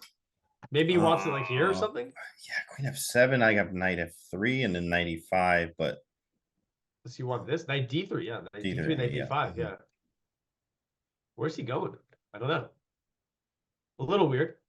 yeah, just get a free tempo. I'm cool with that. But maybe what time? Where's the time at? 12 minutes. Yeah, maybe it's a time issue thing.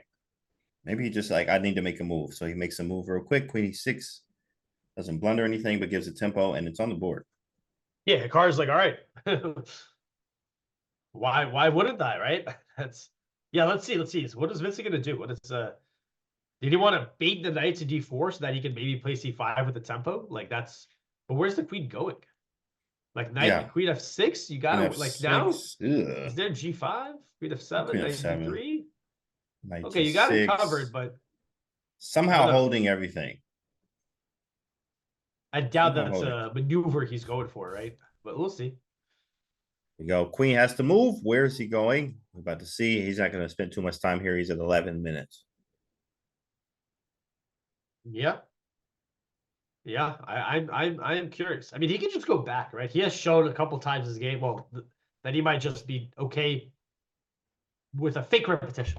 Hey, we're repeating. Psych. I wanted that increment. I wanted the 30 seconds. Yeah, give me that extra time. Okay, 94 on the board. Queen is attacked. Has to move it. Maybe go C8 or G6 or D7. I don't see. G6, I kind of like. I was gonna say Would you like Knight of 3 your or King your H1? plan earlier, like H2. move Oh, the okay. king, maybe try to line this up. C1. Yeah. Also, this pin feels a little fishy, right? This queen here, but also like you said, yeah, there's also the D3. That looks pretty nice. Maybe he goes back to C8, but sometimes it's hard to do that when you've already moved it from C8 from the very last move. So you're trying to get justified while your queen's out. But it's hard to do because there's no like good targets. The queen is actually leading in front of the pieces rather than the other way around. Yeah. You hear me fine, James? I think I got a little laggy for a second. Oh, You hear yeah. me? Yep. I can hear you. Okay. No Yeah. problem. Sound good? Sounds good. Yeah, I saw my stream. My stream was started a lagging. little So I was like, laggy? oh, Okay. I don't want to miss the action. Looks like I'm good. He goes back to C8. It goes back to And C8. Okay. you know, Hikaru might not repeat here, not because I don't know whether or not he is okay with the draw at this moment, but I feel like he might not repeat because he's thinking Vincent's probably not going to repeat. So why would I give you that free move? So maybe he'll look for a different option. But I don't know. Let's see. I mean, because if I'm looking at this position, I don't want to go 92, right? Why would I retreat my knight? The only reason you're retreating is to invite a threefold. And if my opponent doesn't want the threefold, I doubt this is the best move, right? Retreating, so he might look for something else. But at the same time, there is C5, so maybe there is some sense. I like your move, by the way, King H2, maybe. Right, and it's C5. Oh, actually, now I can take. Oh, take, and then There's, E4 what or is there something? here? I don't know what there is. Oh, yeah, D5. What do you got here? Knight here. A little bit. Okay, gotta take back the pawn. Yeah, if you take now, I can take a D5. Yeah, maybe King H2, right? Why not? Let's create some noise. Also up 11. Yep, he's doubling him up. Double or nothing. Here we go. We have a question. Good question in the chat. Why would you draw with the repetition when you could offer it? That's the neat trick. You can't. A lot of tournaments, including this one here, you can't offer a draw because it's a 40 move rule. You cannot offer draws until move 40. So yeah, you could repeat. You could have a perpetual. You could have a threefold. But you can't be like, hey, draw. Hey, draw.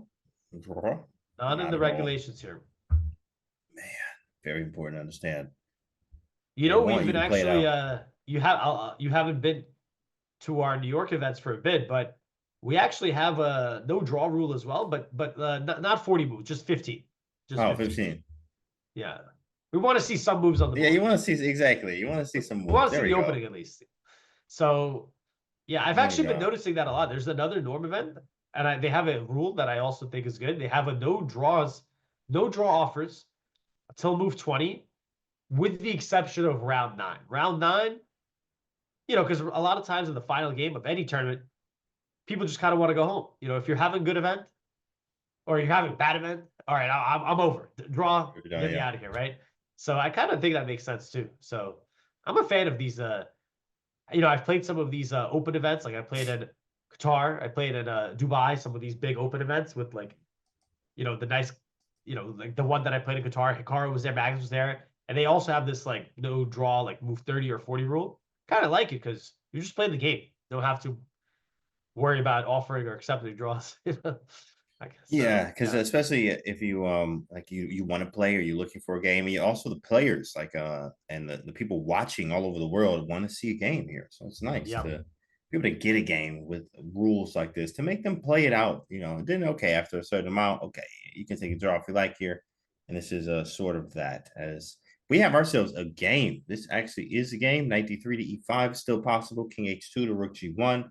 Still possible. We're keeping tension on the g4 pawn with that 5-2 as well. We haven't captured, and we also won't capture yet. And if they capture, then okay, we open up the bishop. So, you know, light's a life for white, but you know, black is developed. Yeah, Hikaru is putting in some time here. He is maintaining a lead on the clock, but the position is tense. The position has definitely heated up a bit more than maybe we anticipated, or maybe more than I anticipated. But That's what happens when Hikaru plays G4. That is a fighting move. And that's why he doesn't repeat. You don't play G4 to make repetitions. I like Queen G2. He's probably creating some space for the knight to come over to. So now you have two knights that could rotate to the E5 square. The queen also actually the queen at F3, maybe you got to keep an eye on some random, threats. Yeah. So you just slide out of the way. But I think the main idea is that he wants that F3, knight D3 potentially. And then put the knight on E5. And also, again, as we talked about before, use the G file. 10-minute time edge here. Whoa, this is actually getting kind of dicey on the clock for Vincent. Yeah, I mean, it's 5-minute think he'll be in blitz. Play a role, excuse me. Yeah. And Hikaru, we heard his interview. He was saying, in classical, I might rather face, I'd rather maybe face Nepo, I think he said, than Vincent. But in rapid, I'd rather face Vincent than Nepo. So, obviously Vincent's a very strong player, great player, but you look at the body of work, the body of results, for some of the players, I don't think Vincent has had any.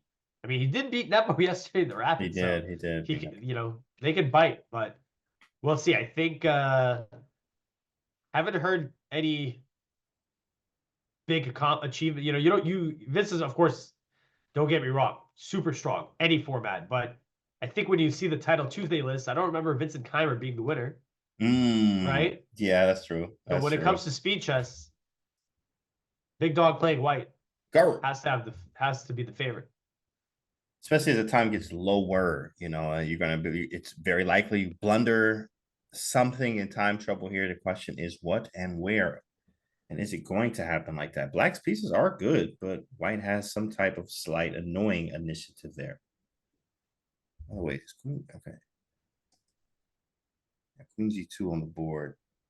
So yeah, he probably will move this king, go rook G1 at some point too.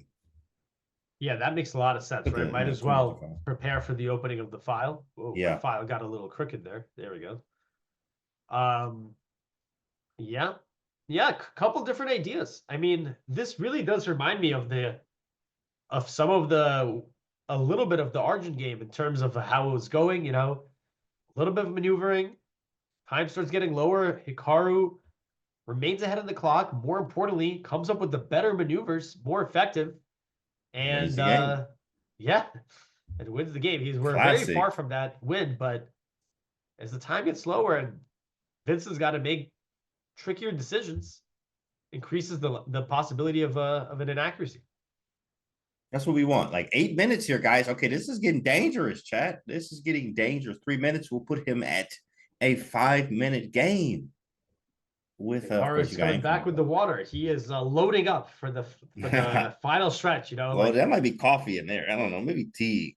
Oh, maybe it is water. Yeah, but I know you got the water next to him too as well. I remember you drinking. Oh yeah, the water. Heart rate monitors. I'm a little surprised. Keymer's only at 94. Yesterday he was at 140. 140. Yeah. Yeah. 128. He's hype. Hikaru, he must see something or feel something. He's feeling ambitious, it seems. Maybe he just ran back to the board. He was like, did he make a move? And he did a little jog and the heart rate went up. Right, real quick. Very possible.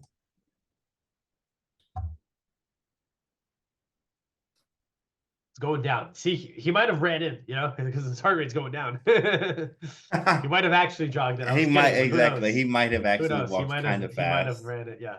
All right, C5. Wait a minute. We saw this idea. Isn't there? Hold on a second. Wait. Knight takes F5. Knight takes. Yeah, you got it. Well, if you take with this knight, okay, this is not an in-between move because you have bishop F7.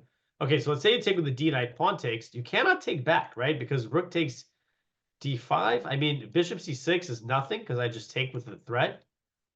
So, okay. Let's see. I mean, this is not bad for black. I'm just curious what the situation is because it does feel like there is, when you play C5, of course, it's a desirable move. You kick the knight away. You might open this diagonal, but you also create a target on the D5 square. Best move here is super chill, according to the engine. Let's step out of the way. Let's get out of any stuff over here. And the computer says, I'll take this pawn later. And it's equal, but equal is not equal with a lot of play, I would say. Yeah, and a lot of play indeed, because a knight can come to e5. The bishop is open now. Black can play bishop g6 at some point too, though. I move my king, put something on the g file. Dicey, to say the least, dicey position with Vincent being down on time. So this could be beneficial for us, but Black seemed kind of solid there too, not gonna lie. Yeah, c5 forces the pace, right? So it's going to lead to a little bit of simplifications. I mean, Hikaru doesn't have to take, like maybe knight f3 is a move, right? Because that's why he played queen g2. Maybe this is the idea. So presumably when you go c5, you want to get this bishop out. Knight e5 does hit the bishop. Maybe you bring it back to a8. And I'm gonna be honest, like there could be some counterattacks, right? There could be Oh, yeah. some stuff in the long diagonal. Computer says queen g3. I don't know. Maybe we both got our own stuff, right? We both have our attacking ideas. Let's see if Hikaru doesn't have to take. Would not be surprised if he goes to f3. I mean, queen g2 definitely had that idea as well.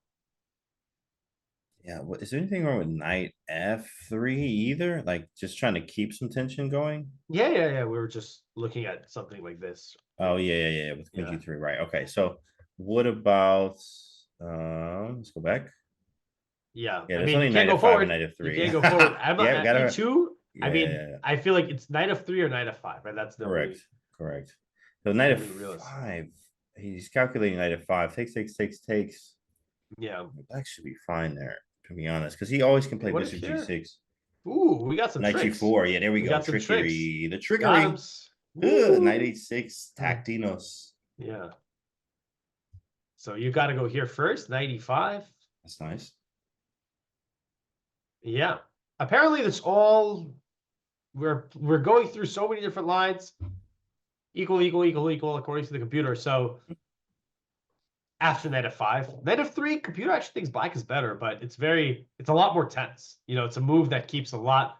Knight f5 simplifies. Knight f3 keeps the position more. I actually kind of feel like, I don't know. What do you think, James? I feel like knight f3 is kind of likely. He played queen g2. He might be looking to keep the game a lot more tense as Vincent gets lower in the clock. I think the same with knight f3, because knight takes f5, not that it simplifies, but it does make it easier. Like black's job is a little bit easier. We control the f5 square, and then we like move the bishop to try to defend as well. And we don't have real shots at the king yet with white, so it's very possible that knight f3 happens to create some shots and keep pieces on the board is what they say. But he ended up taking. He took on f5, so he said, "You know what? I'll just take it. I'll just get rid of it." That was the best move. I was just wondering if knight f3 is like playing a little bit more for the time factor, but this is a good move. Sometimes it's I forgot who said this. I don't believe in psychology. I believe in good moves. Who said Bobby. that? Bobby, yeah. Okay, Yeah. So there you go. I believe in good moves, guys. Believe in the good move. So okay, knight f5 is definitely likely. I mean, could maybe Knight play. f5. I'm gonna grab here. Oh yeah, that's right. So maybe was it bishop d? What did we look at here? Bishop c6 or something? We were like, yeah, we said bishop c6 is possible, but then there's knight g4. So I'm setting up some tricks. You can go king h8, knight e5 F6 is is possible. good too. Computer actually says king h8 immediately is best. Oh, I mean, it kind of makes sense when you start seeing those lines with some tactics in the G file. But Hikaru is actually up a pawn right now. It should be temporary because black will be looking to it. By the way, the computer says you could take, but the follow-up is key. The follow-up is knight h4. whoa! Yeah, What a so you move. hit the queen. I go rook d8. I go here, you go here. So I was just up a pawn. Yeah, queen Yeah, e4. you move the queen. It's bishop g6. Ooh. Yeah, if you go queen e4, I got here. Queen g4. And the open king is like compensation, like bishop d7. Right. Queen here, bishop f5, just trading it down. Yeah, so this is a sample line from the computer and saying white's got an extra pawn, but this could be soft. This could be soft. King's a little open. Yeah, that's the problem. That's King's why a the little best open. line is this. This is what the computer says is the best line. Knight Let's call h4 it. with But- 6.5 minutes left for Vincent. Yeah, and we're all the way back here. Okay. 6.5. Let me see. Is he nervous? Nothing really. Vincent calculating though. Hikaru's Yeah, not he's on the definitely a board. little nervous. Oh, here Hikaru there you not go. oh, there he is. Give me my water. Yeah, Hikaru looked super chill. Yeah, he looks super confident, guys. Looks super. Oh, What's he doing with these water bottles? Shuffling. He's shuffling them.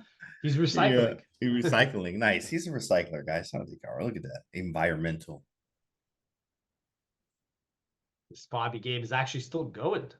These guys are playing till there's nothing left. So kings only. Yeah. Okay. 5 minutes. Here we go. It's about to be a blitz game, guys. We are reaching blitz territory, which is really nice to see for Hikaru because he has so much extra time to use before he's in blitz mode. Yeah, and it's not even when you have, like, obviously when you start getting lower in the clock, you don't have as much time to think, duh.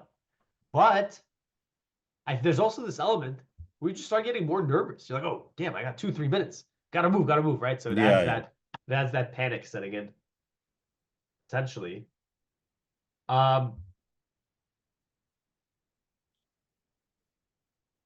Definitely some panic. 4, under 5. He was at 5. Now he's under 5. That's how it goes. And Hikaru he's probably grabbing a new bottle. He's throwing one out, grabbing a new one.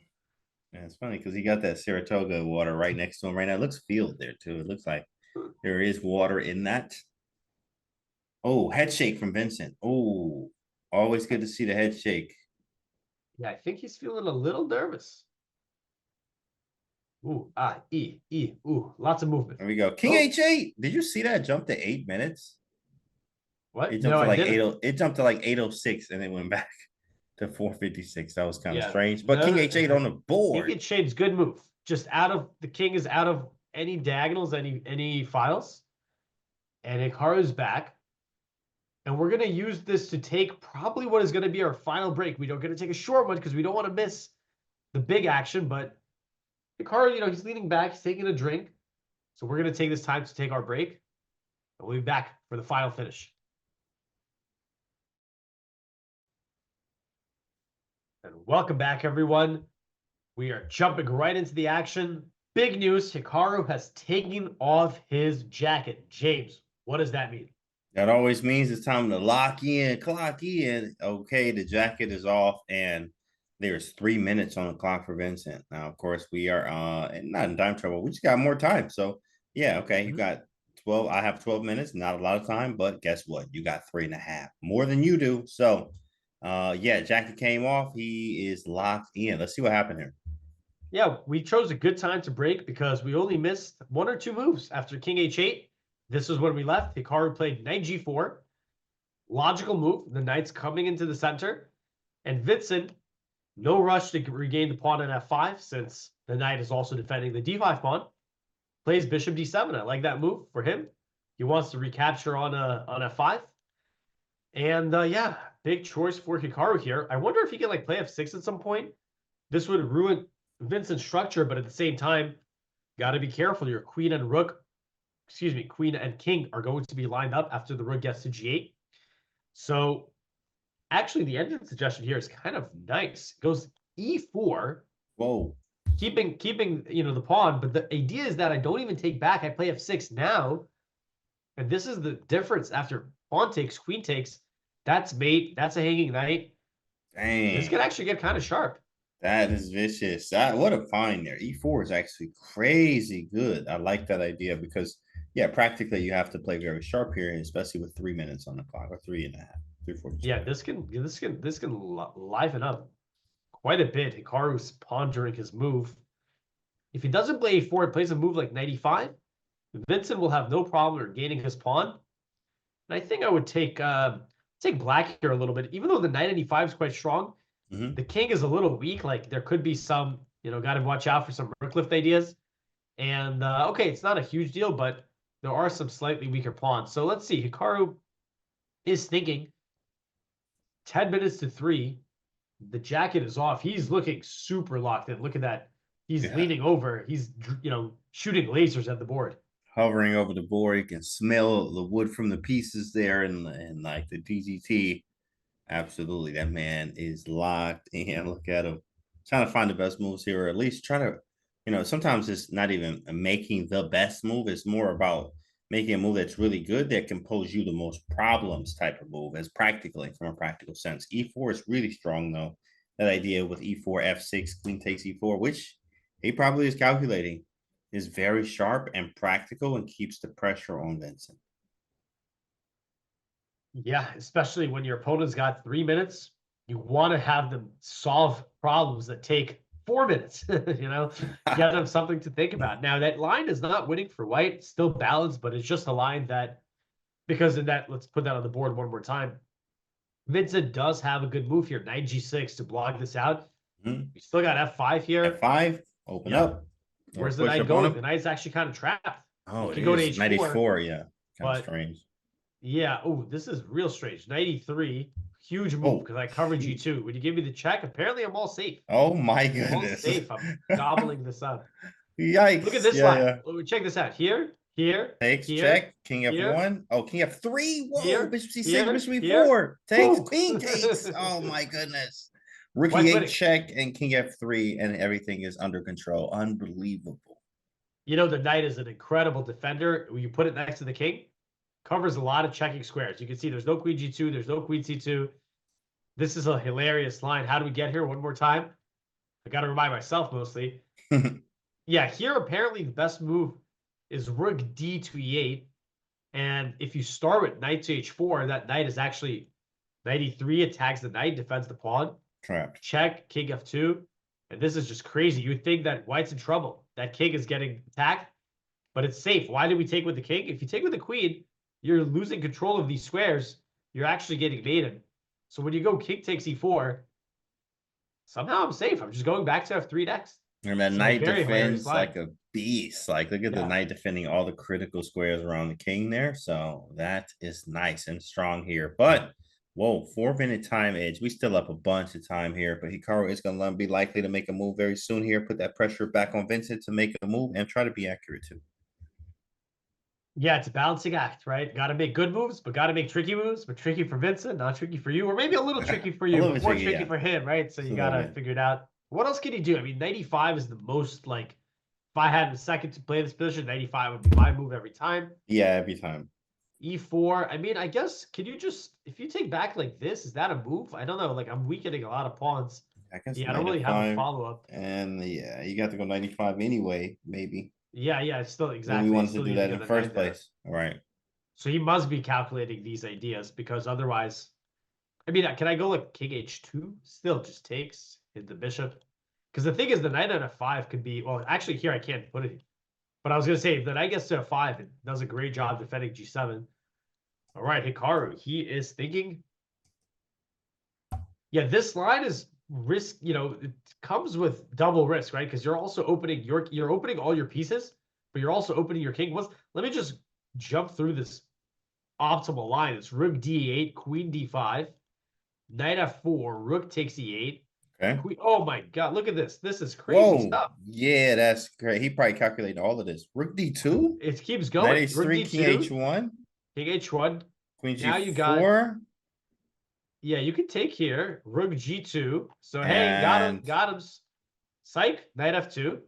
Oh, wait. Takes. If you take check. it, you get Oh, I'm mated. getting mated. Whoa. Yeah, this is mate. So you go king h2, And this queen is mate. h4, king g1, knight h3, king h1. You repeat. No, you go king But f1. here, no? here we're apparently losing. Oh, this, yeah, you're getting. Yeah, this is not ending well for us. Oh So my goodness. you gotta go king What do I have g1. to do? King g1 check, king. Now I go here. Now I take. What's happening? And this keeps going. Stop. Yo. Help. How did this King end? f1. Yeah. Rook f2 check, king there. Is he calculating all this? This ends in a draw, apparently. This is crazy. King c3 and somehow King, you're king, no, not losing. king e3, you get checked. So Jeez, this is a king perpetual. e2 and back and forth. Wow, what a perpetual. I do not. I mean, where are we? I mean, right. Are How we in did the we same get game? here? Wait, what? How many moves is it? That was like 20 moves. 20 moves ahead. I mean, Unbelievable. that's why he's thinking. He might be somewhere in that line. Take, check. Okay, draw. He's got 4 minutes. Yeah, I mean that's guys, that is just I was just going by the first suggestion of the engine from both sides because it was a crazy position. And the engine says 0, 0, 0. What does that mean? How is it draw? How is it equal? Well, 20 moves later, there is some kind of perpetual. But Yeah, this is a like move that 20. just like, even though it's like, oh, it's equal. It's equal. No, this is a move that creates massive chaos in the position. Hikaru is, will he do that? I don't know. Like it's, look at their heart rates are equal. The position's equal. The heart rates are equal. Small advantage for Hikaru. Time is equal too. Shoot, Time at is this equal. point, dang, he had a huge time edge. Come on, move, dog, make a move before he up on time. Yeah, let's Oh, see. I mean, it's man. 94. I think Hikaru will pay 95. Here we go. He looks like he's poised and ready to move. So I check think the he's been cam. thinking for 10 minutes at least, right? Yeah, because he was up 10. Here we go. Here we go. Make a move. By the way, the other game, Fabi and Magnus, they have drawn. So Oh, they that have game drawn, does okay. end in a draw. We did think that would happen. Hikaru now down on time, but if he makes a First move, he'll time be up on ever time. He'll be in up the on game. time because he'll get to 30 seconds. Someone says it's Dang, F6 a move. Yeah, dang. we were considering it, but it looks like it's better to preface with E4 first so that the queen has that square. I mean, the thing is, Hikaru, even if he has calculated a ton of lines in that E4 line, he's got to be weighing at this point, like, I got 3 minutes, he's got 3 minutes, that is going to be chaos. Is it worth the risk? He's not sure. Hikaru, I like his shirt, by the way. Oh yeah, I thought that too. I was like, yo, that shirt is fire. I remember saying Yeah, that. he's got some Floyd. It's That like the shirt is Levon Aronian fire, shirts, dog. you know, he's always got Right, some that's what patterns I and thought. designs. It's like a Levant shirt. He's like, Yeah. There we go. We get a nice thank you. Shout out Jared. What is the pattern there? Is it is it colors or is it kind of looks like flowers to me, but I don't know. should wear a pineapple shirt, distract him. Yeah. Hikaru is a You bit gotta move. frustrated. Come on, bro. 2.5. He's frustrated. He's like, I'm down to 2 minutes. What the hell? Where do I go? This is gonna be an exciting finish. Can E4 happen now with 2 minutes? Yeah, I mean, man, it's tough because now you second guessing because you down time. So when you play E4, you like it's either I win or I lose type thing. Like, and that's What do you That's mean? We just tough. showed a draw. You just calculate 25 moves ahead. and it's exactly. I perpetual. mean, come on, take. Hikaru's right? nodding. He's nodding. Maybe he's like, all right, you know what? Locking. E4. Lock in, F6, lock in, E4, lock. F6, E4, F6. Come on, move, Hikaru, move. Vincent, gotta do Vincent's something. looking confident. I Breathe. mean, I'd be confident too if I have my opponents down to 1.5 Yeah. minutes from There, E4. E4 on the board. F6. F6 played instantly. 20 moves are coming. 20 Here we go. consecutive moves are about to be rattled off. Here we go. I mean, look, that he spent how much time? Hold on a second. Like He spent 15 minutes. 14 minutes, 11 Yeah. seconds, but that's a line that is so complicated, so complex.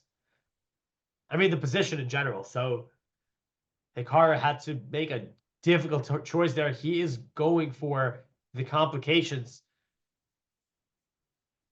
Vincent's got to figure this out. Okay, does Vincent have a choice? I mean, GF is obvious. Your knight is hanging. If you go knight f5 right away, I mean, you're giving me a pawn. So he's got to take it.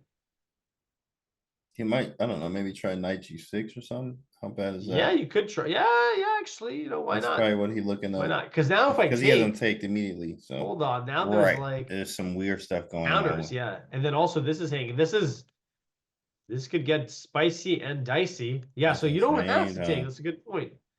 Knight G6 is a great suggestion. Let's see. Takes. This is the idea.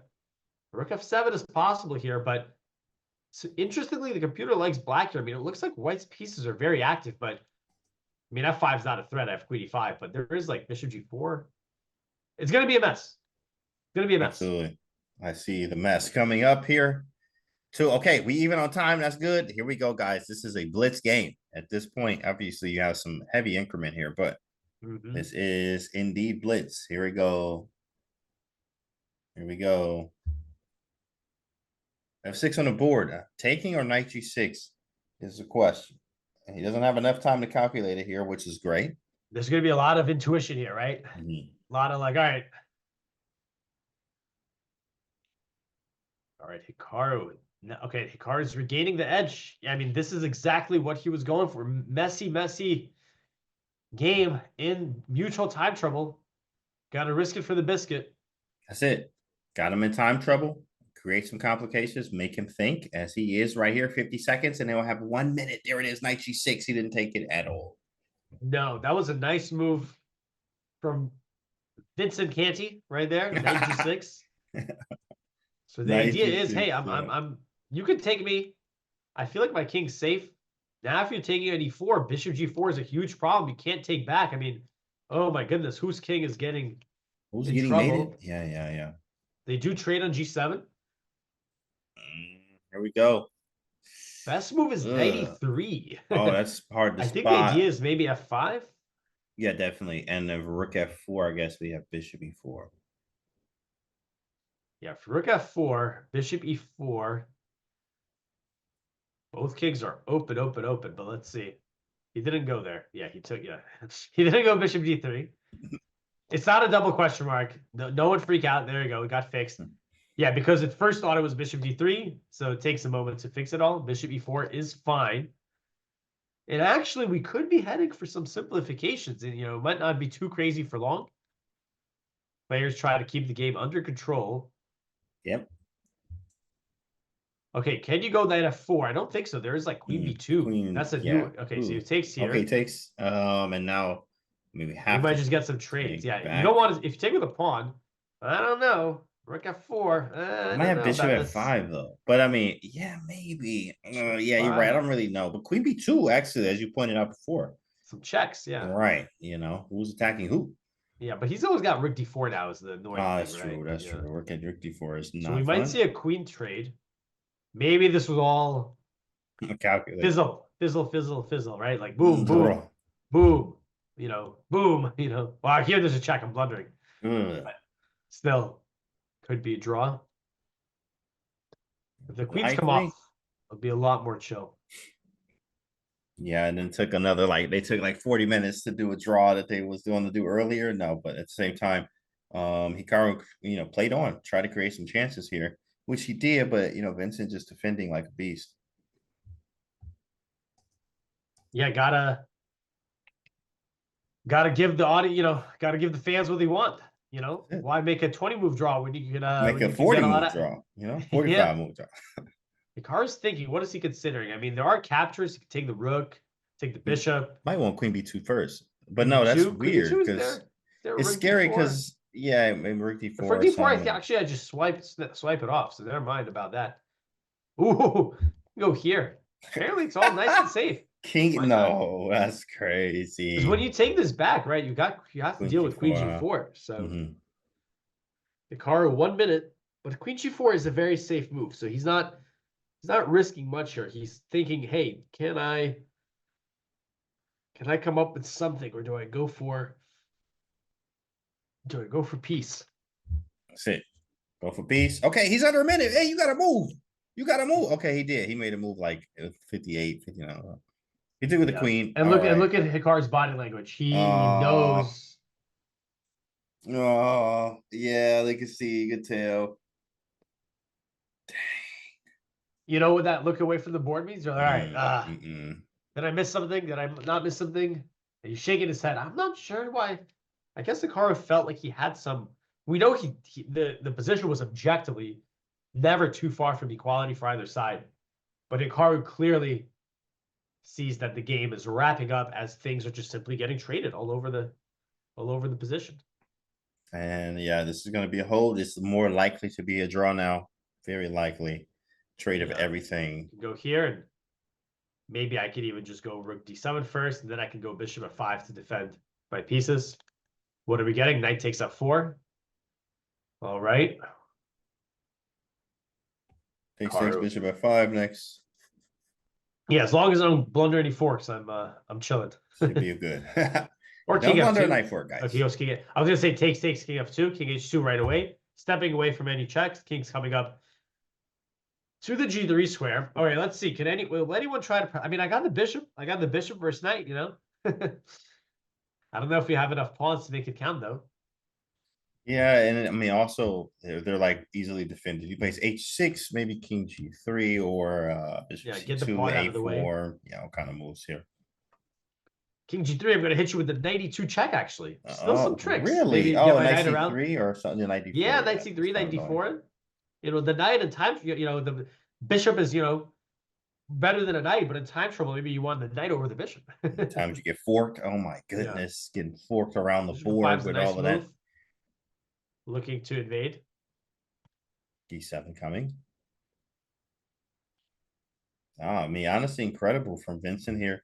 Down on time, making it difficult for Hikaru. Hikaru couldn't really find anything, and this is likely to be drawn. Still chess left, but likely to be drawn.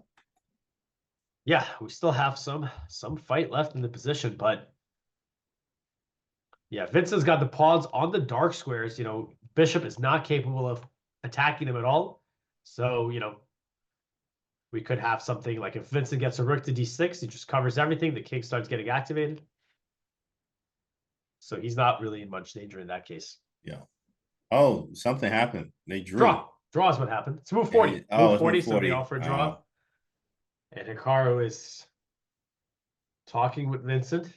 I could have gone here. I could go here. Yeah, he's not obviously happy about it. Gets up. That's okay though, guys. You know, they drew. He didn't lose, and neither did. So they will be playing again tomorrow. Mhm. With Who reverse says code. feel like Vincent should be 2,800 in Hondo, Classico? 2,800. There's only 2 people in the world who are 2,800. It is not a number to throw around lightly. Of course, he's a beast, but hey, I always like to say, if you think you're that rated, you then prove it. I'm so underrated. Why? Why is your rating's what your rating is? You're underrated. Right. Get it up. That's it. We'll Exactly. see. Work. No, but honestly, great play from Vincent. He's just showing a very, very high quality, high caliber chess here. And Hikaru wasn't able to get anything in this game, but he will have another game tomorrow. So dang, man. I thought we had some chances. I mean, we did, but he just defended like an absolute beast. Vincent, even under time pressure. It was a good game. It was a good game. Look at this at both Vincent 97% and 96.6 for Hikaru. So very accurate game. Reminder, yes, they do play tomorrow. This is game 1 of the mini match, ends in a draw. And we didn't, by the way, we can really quickly also, we missed the quote unquote action, if you can call it that, in this game. The action here was, you know, nothing to be missed. Just Magnus, what? Magnus was washed. He couldn't win up 2 pawns. What's wrong with him? That's No, so it's funny. a dead drop. The dark squares are impenetrable. And look at that. Blunders. Magnus, he's so washed. He blunders What a is pawn. he doing? He blunders both his pawns. Could have been He didn't winning. win a I pawn could in win game up that. 2 pawns. And you see the comments. I could win that. I'm 1,200. You know, like yeah, of course, because he blundered a beast in the end. There, absolutely. Yes. Yeah. So this game was a draw. This game was a pretty solid affair. Magnus called it early. Said, you know, heading to a draw. Hikaru's game threatening to get exciting at a couple moments. We thought there might be an early draw. There wasn't, but they got there at the end. So both games are drawn. Tomorrow, Hikaru will get the black pieces against Vincent Keymer. And if they proceed to not have a decisive game, then they will go on to a rapid and blitz tiebreaker. James, are you on call tomorrow? I am. I'm on call all weekend. Okay. All Okay. weekend. We here party Okay. time. Hey, it's gonna be a All right. party. Okay, Awesome. so Are you on tomorrow? no, this has been my last day for the event. So from Monday we started together on Monday and we finished together on Friday. So that wraps up my week. I will be heading to Spain actually. Nice, man. To play some boring old classical chess. No freestyle for me. So anyhow, it's been wonderful calling the games with you, James, and with all our chatters. Yes, sir. And Been a pleasure. you know, I hope you get a nice game tomorrow. You know, yesterday we had a fun game. You know, we had the win, right, with Hikaru over Arjun. So hopefully you give Hikaru the power and energy to get the dub. But anyway, we're gonna be calling it. It's been a great ride, and yeah, we'll wrap up here. James, take care. Chat, take care. Our See you, mods, chat. Love y'all, Jared, chat. editors, everyone. All right. Tune in tomorrow. See Take you care. tomorrow.